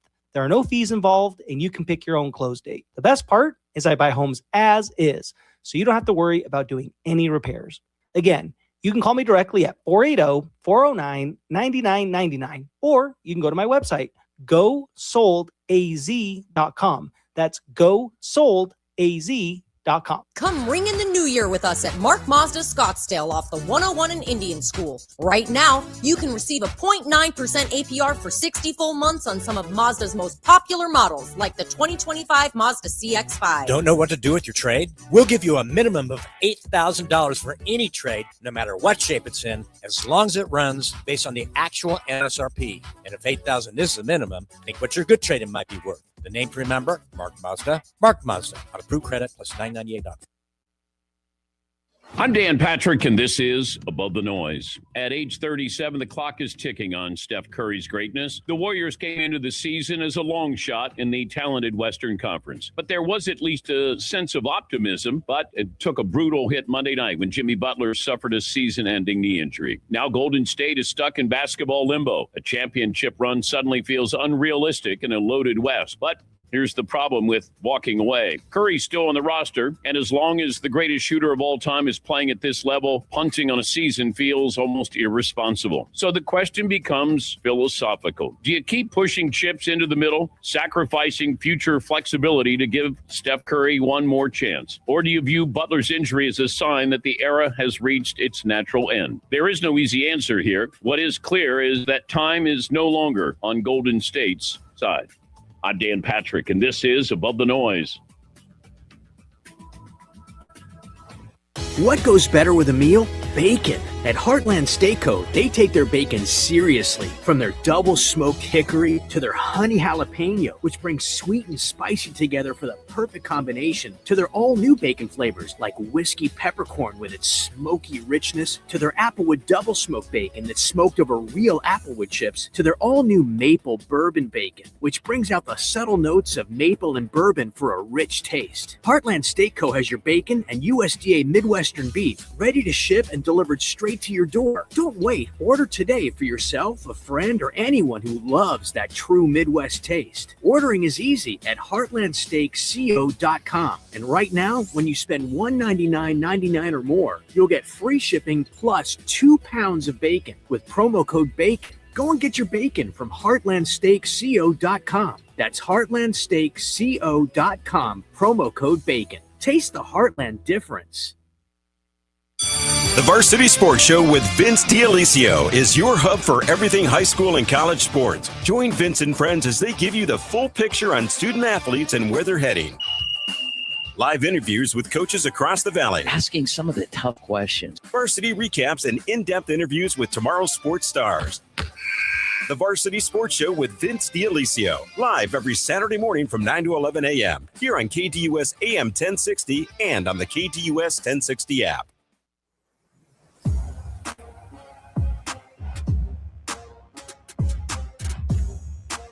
This is going to be a controversial top 5 list. Not because of the subject matter, but because I don't have any HMs for this one. I was going to ask that because, like, if we do HMs, then it's basically the whole schedule. Yeah. So I have only the 5 me too. most important games for the Sun Devils, because if you live under a rock, the schedule for the Sun Devils for 2026 was released today. So now we knew who they were going to play. Now we know when they're going to play them, where it slots into the schedule. I believe it's your turn to go first. My number 5. How many overlap do you think we have? 4. Really? You think we're going to have 4 of the same games? We're going to have the same number 1. No doubt about it. Is it early? Oh, it's early. I know you thought Morgan State's going to be tough. I'm so worried about that game. All right. My number 5 on the list. It's the Kansas game. Okay. September 19th, week 3, Kansas game. So it is some overlap, but I don't have it in the number 5. In London. This is your chance to show everybody on the world stage we mean business. I think that'll be an important game. I think Kansas is pretty good. I think there are more important games on the schedule. But neutral site in London with all the travel. You don't have a bye week prior, which is crazy. No, your bye week is coming out of that game, if I remember correctly, looking at the schedule. So So no bye week. Number 5, Kansas. No bye week 3. before, but a bye week after. My number 5, you started to say it correctly. You said Kansas. You just didn't finish it. Kansas State is my number 5 game. And if look at that one on the schedule and tell me the game right before it and the game right after it. Yeah, it's a trap game. Trap game, and that's why it's number 5. Texas Tech is the week prior.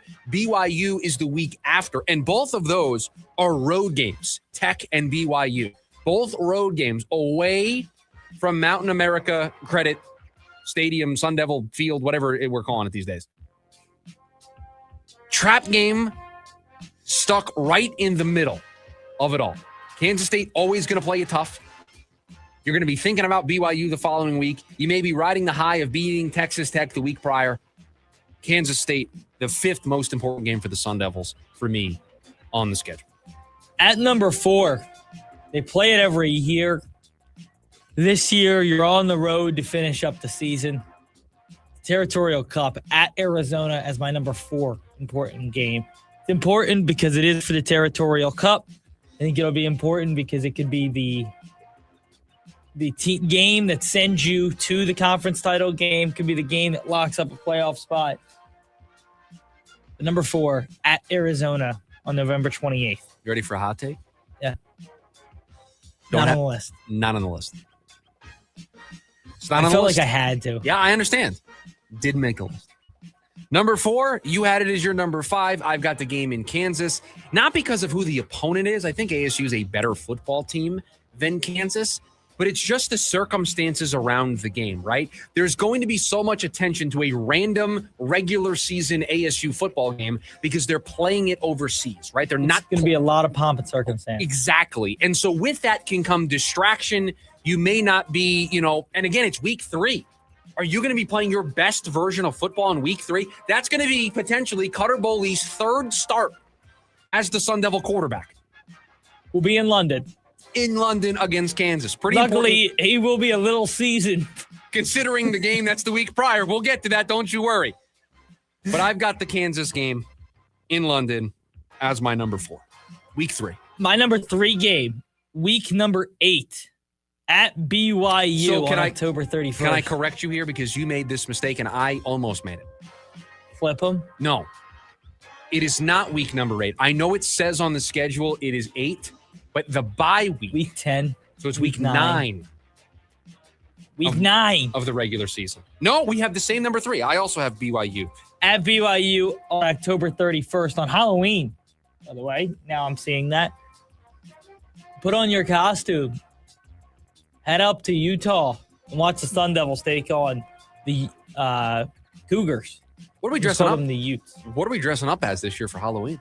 Oh, well, Halloween's a Saturday? Halloween's a Saturday. Maybe we don't have to. Maybe we can get out of it.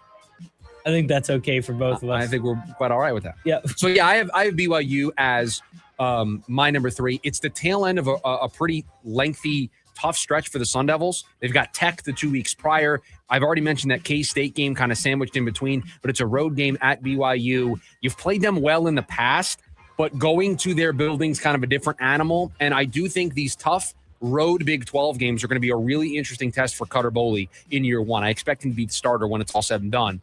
So I circle these games as, man, you got to win these ones because when we think about where things are going to be at the end of the season next year, you expect teams like Tech, you expect teams like BYU to be there at the end. Winning those matchups against them is huge to break those ties, to break those head-to-heads. You need to have the tiebreakers. You didn't have those because you didn't play those teams. You played Tech, you didn't play BYU. So when you play them, you got to win those matchups. I have it as my number 3. My number 2 game. You won it this year. You lost it the year prior. Now you head back to Lubbock, Texas. Oh, yes. We are in a lockstep. We have the same top 3. Texas Tech. Absolutely. October 17th. That's my number 2 game. That just feels like bring on Sorsby. Bring it on. Tiebreakers between the other best team in this conference. This is the most important game of the year. That might be the look of who they play in the conference championship game. And they went out and, again, attacked the transfer portal. Texas Tech going to be the second hardest game on the Sun Devil schedule. Yeah, I agree. For all the reasons you just said. You look at where it comes in the calendar. They're going to have 2 easier games the weeks prior. Baylor and Hawaii at home. By the way, how about that? How about the random non-conference Hawaii game in the middle of the schedule? Yeah, it feels a little odd to me. But, hey, what are you going to do? You have those two games as the lead up, and then this is the kickoff to a stretch, which is going to see you play 3 of your next 5 away from Sun Devil Stadium, from Mountain America Stadium. At Texas Tech, at BYU, at UCF, 3 of your next 5 on the road, 2 against teams that are probably going to be ranked in the top 25 when the season begins. It starts with this one. I have it at number 2, and we have the same number 1 because the second week of the season, after you hopefully take care of business against the Morgan State Bears, you travel to College Station, you travel to Kyle Field, and you take on the Texas A&M Aggies. It's the most important and the hardest game on the schedule. It is. You win that game. You want to set the tone. You win that game. People know who you are again. Statement from Cutter Boley very early on. Guess what? You go 3-0. If you start the year, you beat Morgan State, you come back, or you go to Texas A&M and you get a win, and then you go on the road into London and get a win in Wembley Stadium. I can guarantee you Baylor and Hawaii going to be sold out. Almost guarantee it. Not only Baylor and Hawaii sold out, you start thinking about, and I know this is way far in advance, but you start thinking about game day being there in Lubbock for Texas Tech ASU. Like you start dreaming of game day. It's a shame we don't have any of those games at home. I was just thinking the same thing. Looking at the schedule, there doesn't appear to be a real good game day spot for like this year. I mean, just the road schedule. You're at Texas A&M, at Texas Tech, at BYU, at UCF, whatever, and then at U of A. Hey, that's former national champions UCF. Please put some respect on their name. But yeah, not any real good game day opportunities. Former national champions. Didn't they get run out of the building by LSU in the bowl game? I believe they lost that bowl game. Their last 4 games of the year, though, for ASU: Colorado, at UCF, Oklahoma State, at U of A. Sets up nicely. If you can get through the first chunk of the season. Yeah. And you're asking a lot. Just go to College Station, to go to Lubbock, to go to Provo, and win those 3 games is asking a lot. So I think you're looking for 2 of those 3, and preferably the 2 Big 12 games. But if you win 2 of those 3, if not all 3, man, you are setting yourself up great. You win all 3, they go undefeated. Yeah, you certainly think if they win all 3, like who's going to stop them at that point? Because the back half of the schedule is really good. I was going to say they are going to be set up to go on a 4-game run if they have to. Yeah, they are set up well if they're in a position like they were this past year and the year prior where they have to go on a run late. They are set up with their final 4 games to do so. Yeah. So it's about doing the work early. So there you have it, top 5 list for us. Top 5 most important / hardest games for the Sun Devils now that their schedule for 2026 is out. When we come back, Jalen Green made his return to the lineup for the Phoenix Suns. We'll break down his performance next. The lunch break, KDUS, AM 1060. It's the lunch break with Chris Schubert. And then the Tennessee Titans landed Robert Saleh reportedly as their head coach. And that was the first domino that bothered me because the Cardinals were scheduled to interview with him right after. The Cardinals have to take their place in line. And it's starting to feel like the Cardinals' place in line is all the way at the back. That the Cardinals have taken that number at the deli counter and they're waiting. And they're going to have to hope when they get up that there's still a good selection to choose from. That these Rams coordinators are still in fact around. That Clint Kubiak is still a valuable option. Live Monday through Friday, 11 a.m. to 1 p.m. on KDUS AM 1060. Sometimes the great ones just keep getting greater. 7-time Grammy winner Gladys Knight has rolled out hit after hit over her illustrious career.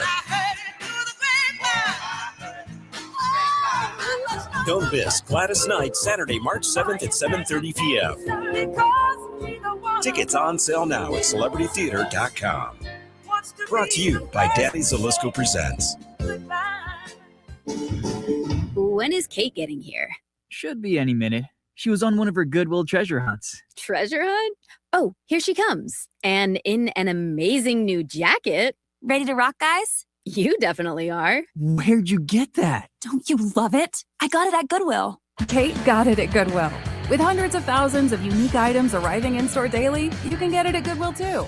Find your convenient neighborhood location at goodwillaz.org. Nonprofit for good. Hello, everybody. Eric Bryan, owner of Precision Air and Plumbing. As we step into 2026, I want to help you start the year with comfort and confidence. And there's no annual promotion better than our 50% off new AC units. half off a reliable, high-efficient system your family can depend on. Don't wait for temperatures to rise and schedules to fill up. Upgrade now while savings are at their best. Make the precision decision today and call us at 602-FIX-MY-AC.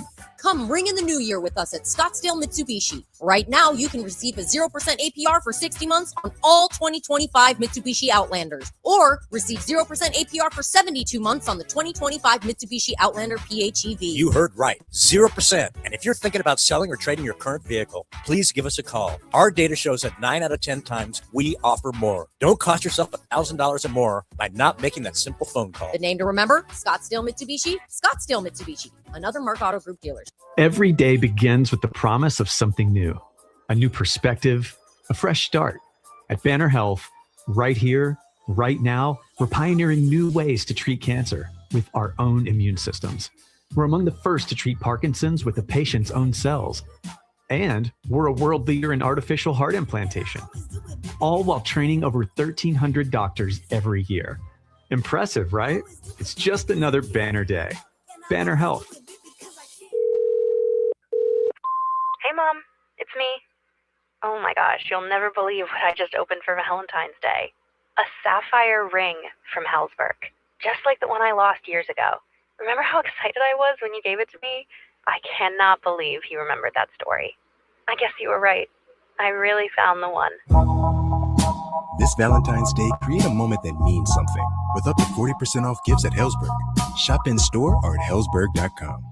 A noisy garage door is a cry for help that often requires only simple maintenance. However, if left untreated, could lead to costly repairs. Hi, I'm Tommy Mello from A1 Garage Door Service. Don't wait until a simple garage door repair becomes a major problem. If your garage door is noisy, if bugs are getting in, or if it struggles to open, your garage door is in need of repair. From simple repairs to upgrades, it's A1 from day one. We fix garage doors fast and with quality parts designed to last a lifetime. Our springs, rollers, and openers are tested by running them up and down, open and closed, all day, 24/7, so you can feel confident with every A1 garage door repair. Replacing the bottom rubber on your garage door can have a huge impact on the number of bugs you see in your garage and in your home. Keep those creepy crawlers outside by calling A1 Garage Door Service today and receive the best service, best parts, and best warranty in the industry. A1Garage.com, A1 from day one. Call today and take advantage of our $29.95 tune-up special.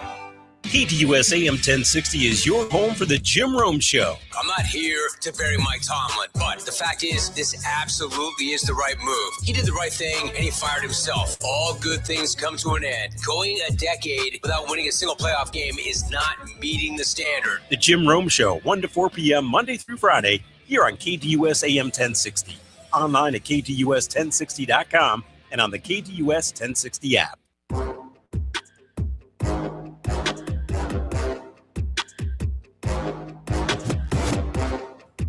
Back here on the lunch break, KDUS AM 1060. I still think we're on KDUS AM 1060's YouTube live stream. Is that a confirmed, Producer Evan? We're up. We had a little bit of a panic during the last commercial break.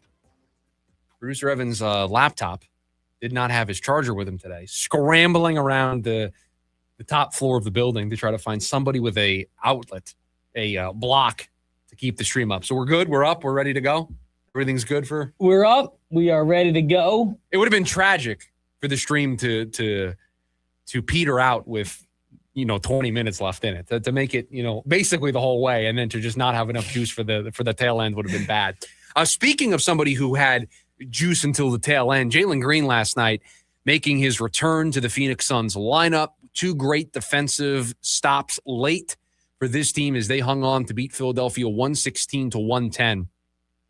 To make it a 3-game winning streak to lock up at least a 500 road trip. One more game on this road trip. They will play against Atlanta on Friday to close it up before they return home for 5 games in a row in downtown Phoenix. And I thought, all things considered, Jalen Green checked every box you wanted him to check. He still had that explosiveness. He didn't look timid with the basketball. In all honesty, the one critique that I think I would levy against the game last night for Jalen Green, and I don't know if you noticed this, Producer Evan, but when watching the game, the Suns couldn't hit shots early. They went through stretches where they were unable to really get into a rhythm offensively. And in those moments, and I understand why it couldn't have been last night, but in those moments, I think I kind of want Jalen Green with the ball more in his hand to drive towards the basket, to try to create those effort plays at the rim, to maybe draw a foul to get some points, or to be able to score those buckets at the basket when the shots are not falling from behind the three-point line. That's what's really great about Jalen Green's game, his ability to get to the basket. And so it feels like in times where they're not shooting it great, or they're going through a phase where they're not able to keep up with the run that's happening on the other end of the floor, that he's the guy that can kind of stabilize things by getting to the basket, generating those hard contact plays, getting to the free throw line, maybe buying this offense time to get into rhythm. I understand why first night back, you don't want to overdo that, but you saw in moments last night where it would have been really nice for him to take over the game in that way. Yeah, I thought that was probably the only place he looked a little timid. But I do think that is the style of basketball he's going to add for them in the long run. Let's be honest, coming off a tissue injury, I'm not pushing that to the limit. And I wonder how much of that from the coaching staff was, hey, I don't need you going to the basket. Let's feel out one game. Let's feel out 2 games, right? And how much of that is coming from the coaching staff? How much is that from Jalen saying, I don't know how far I want to push this yet? Well, and that's, I think, another reason why he came off the bench last night is so that he didn't feel, a need to overdo it, right? As a starter, you kind of want to make an impact. You want to start things off. And you look at the minutes last night, because that was another thing that was going to be really interesting to see is how they divvied up these minutes. And the starters, Colin Gillespie, 28, Devin Booker, 34, Royce O'Neal, 24, Dylan Brooks played 30, Mark Williams played 18. And then off the bench, you had Osa with 29, Ryan Dunn played 9 minutes. He was the last guy off the bench last night. Grayson Allen played 29, Jordan Goodwin played 20, Jalen Green played 20 off the bench. And so I think that's going to be somewhat of the rotation. Maybe there's nights where you can get Rasheer Fleming some time. Maybe there's some nights where you want 3 bigs and you get Nick Richards some time. But those 10 that you saw last night, that's the way it's going to kind of shake out because of the talent level of those guys, the way they've been playing, and just the best fits for the way the Suns want to play. And I think Jalen Green coming off the bench right now, it serves 2 really good purposes. One, it gives him the room to be able to slowly get back into the flow of things. But it also allows the second unit for the Suns to have a little bit extra with him being the offense. And then the third thing, if you want to add to it, it makes it easy on Jordan Knott to work out the rotations, right? You're able to keep having Colin Gillespie as a starter because he's playing so great. You're able to keep Dylan Brooks and Royce O'Neal and Mark Williams. You're able to keep that core together as your starting 5. And then you got Grayson Allen and Jalen Green coming off the bench, leading that second unit, providing that scoring. It just makes you a deeper team, and it takes the pressure off of Jalen Green, I think, which is very important. You don't want him to overdo it because the one question that's going to hover over this for, I think, the rest of the season, can he stay healthy? You're going to be worried about it, I think, for the first week or 2. You're not going to feel comfortable about Jalen Green being back in this lineup until we go, 2 weeks without it being a problem. I think that, yeah. You're not going to be worried about him just because, too, it's not him just coming back from injury. It's him coming back from injury, immediately getting injured again, and then coming back, right? So you've seen him get through one game and not finish the second. So I think it's getting through this next one, and then I think it's probably getting to the trade deadline. If you can get him through 7 games, then you start to say, okay, now I feel like we can settle down. We know he's going to be okay, and we know we have our second scoring option. Well, you feel great about him being able to be available against Atlanta because they have the extra day off, right? They have 2 days off. I don't see any back-to-backs between now. When's their next back-to-back? Their next back-to-back, and we can pull it up here. The 10th and the 11th of February is the one that jumps off the page to me. They're at home against Dallas and home against Oklahoma City. So it's a back-to-back at home, which helps as well. Yeah, that's their only back-to-back. So you're going to play him in the Oklahoma City game, not play him in the Dallas game? Probably.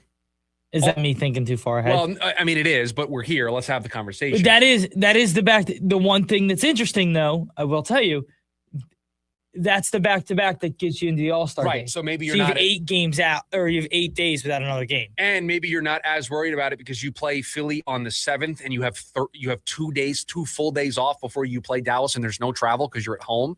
So maybe that's the time where if everything goes according to plan, maybe you push it a little bit. Yeah. Again, let's not put the cart in front of the horse. Let's get through 2 games because we didn't do that last time with Jalen Green. So let's get through a second game. But in starting to map this out, I think you feel comfortable if we get to the All-Star break and there's no problem. Now, I want to talk about something that Brian said over on YouTube. He said, Green is essentially our free agent pickup, might not need to do much else, could risk messing with the chemistry. I understand the argument about not messing with the chemistry. I can understand that. I do not understand the argument of, oh, it's like a trade deadline acquisition, or, oh, it's like a free agent pickup. You had him on your roster at the beginning of the season. You built this team with him in mind already on it. It's just an excuse to not do something at the deadline. That's what it is. Teams do this all the time. Oh, the Diamondbacks don't need to make trades at the deadline. They're getting Corbin Burns back. It's like a trade deadline acquisition. No, you have Corbin Burns. I hate that. Corbin Burns is on your team.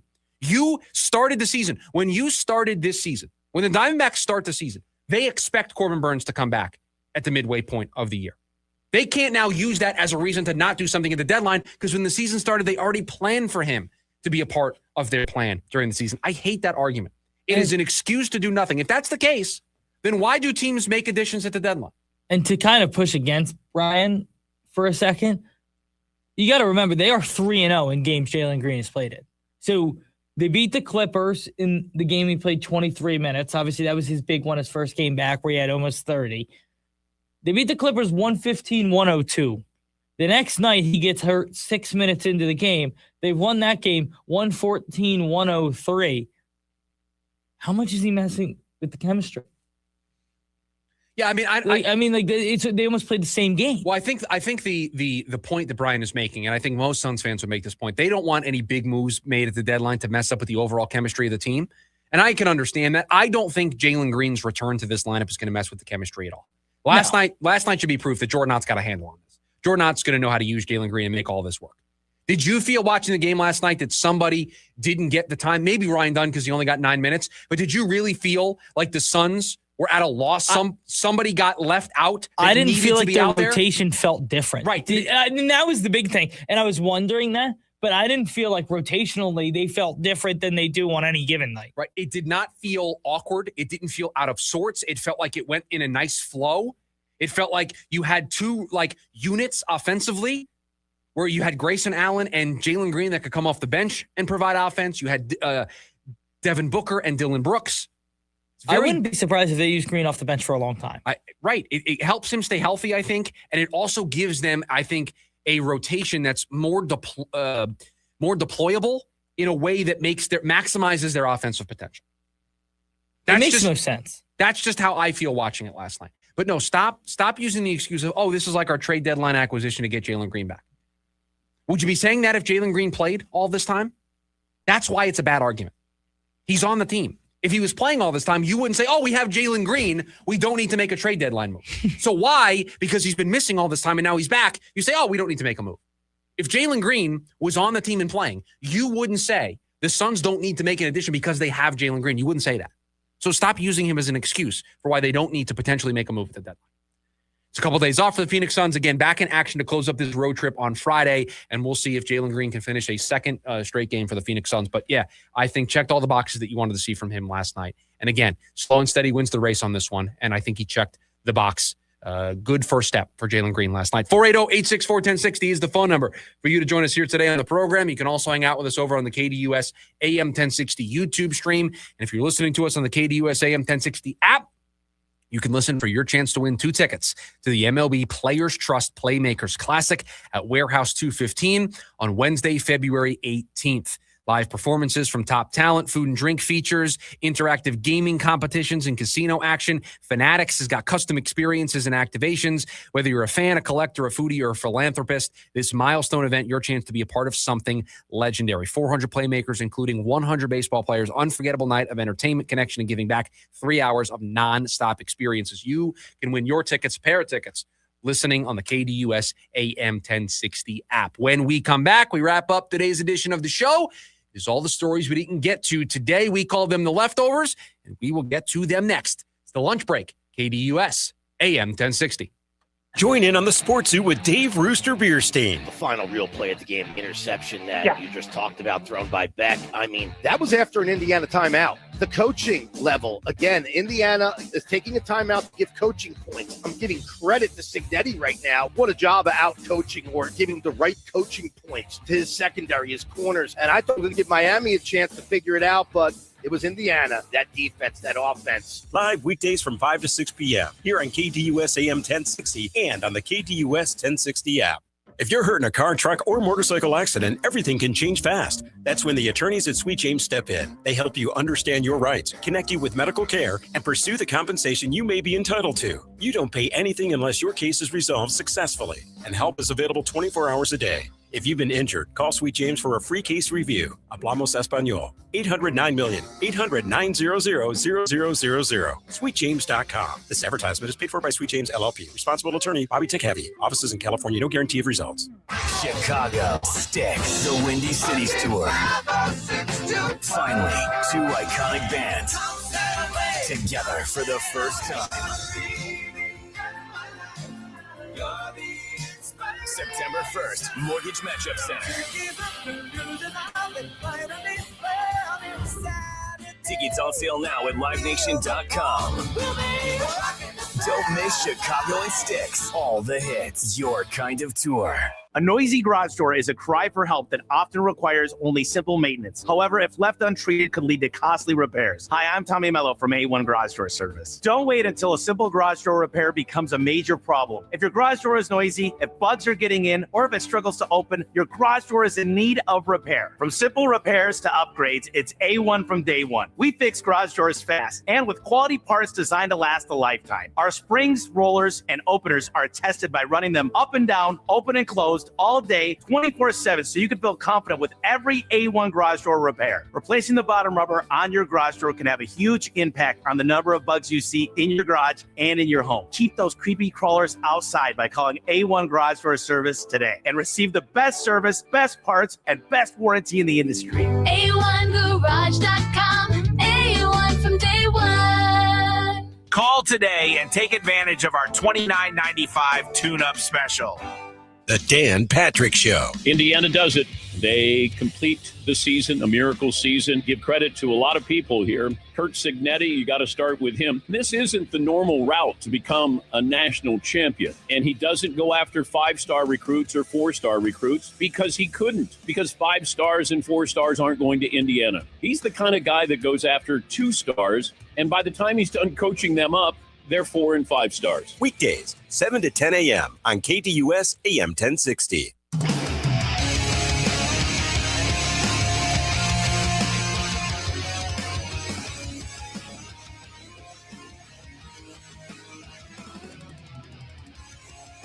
We've got some ASU women's basketball today here on KAZG 1440.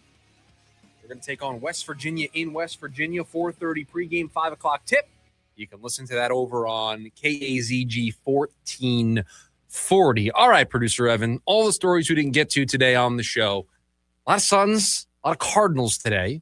So I don't know what we might have missed, but that's your job. You tell me what we've missed. Real quick, I want to touch on ASU football is doing it right. This year they go to London and they signed a home and home with Hawaii so they could think about next year they're in Hawaii. These guys know how to vacation. I mean, I don't think going to Wembley Stadium is going to be viewed as a vacation. It's going to be a business trip. It's going to be a business trip, please, obviously. Especially if they lose against Texas A&M. There's going to be, need that one to get back in the win column to get to 2-1. Yes. And if they start the year 2-0, definitely going to be a business trip to keep things moving. But yeah, you get to go to London this year. You go to Hawaii next year. We should do a live show outside Wembley. I don't even want to go downstairs and ask the engineering department in this building how much that would cost. I don't even want to. What if we didn't have to bring any of our own equipment? That's not the worry. It's the connection back to the United States that I'm worried about. Yeah, wait, so we pay for a connection? When we're on remote, how do you think when I'm not here and I'm so like when you do the show, like you did it when you were on vacation once, right? Yes. So, and we did it with the Comrax. Yes, the Comrax has to connect to some type of internet source. Yes, and then we pay for that. Well, it depends on what I'm connecting to. If I'm connecting to because sometimes I've done the show at home. If I'm connecting to my home internet, then it's just what I pay for the bill. Okay. But if we're using, our Verizon or whatever we have, mobile hotspot. Well, it costs money to have that hotspot. And I can't imagine that the international charges are going to be cheap for that. So what if we... Okay, so I know. So you're saying, what if we find a place over in London that would love to have us? All right, so then you can start making those phone calls and see what that's like. I would love to. I think... Also, what's the time difference? The lunch break's going to be the dinner break. Let's look. I know it's like 7, 8 o'clock at night over there right now. Time difference. Well, if you just Google current time in London, I can. That's so much easier. Right. Current that would have been time in London. The leftovers are a special segment here on the show. It's 7:54. So it's 7 hours ahead. So the lunch break, instead of being 11 to 1 for us, it would be 6 to. We would do it from 6 to 8. Come join us. No, I don't. We're not going to London. Okay. No one London, but in 2 years, Hawaii. Hawaii. You think you could sell more? What do you think you'd have a better chance to sell downstairs? Hawaii, probably. Also, Code says that Evan's hoping that ASU schedules Cancun Tech in the near future. Now, I heard a rumor. Code, normally you pay Cancun Tech to come to you. You don't go to Cancun Tech is normally how it works. But maybe they could schedule a home and home. Maybe. Hawaii, I think, is an easier sell. No international.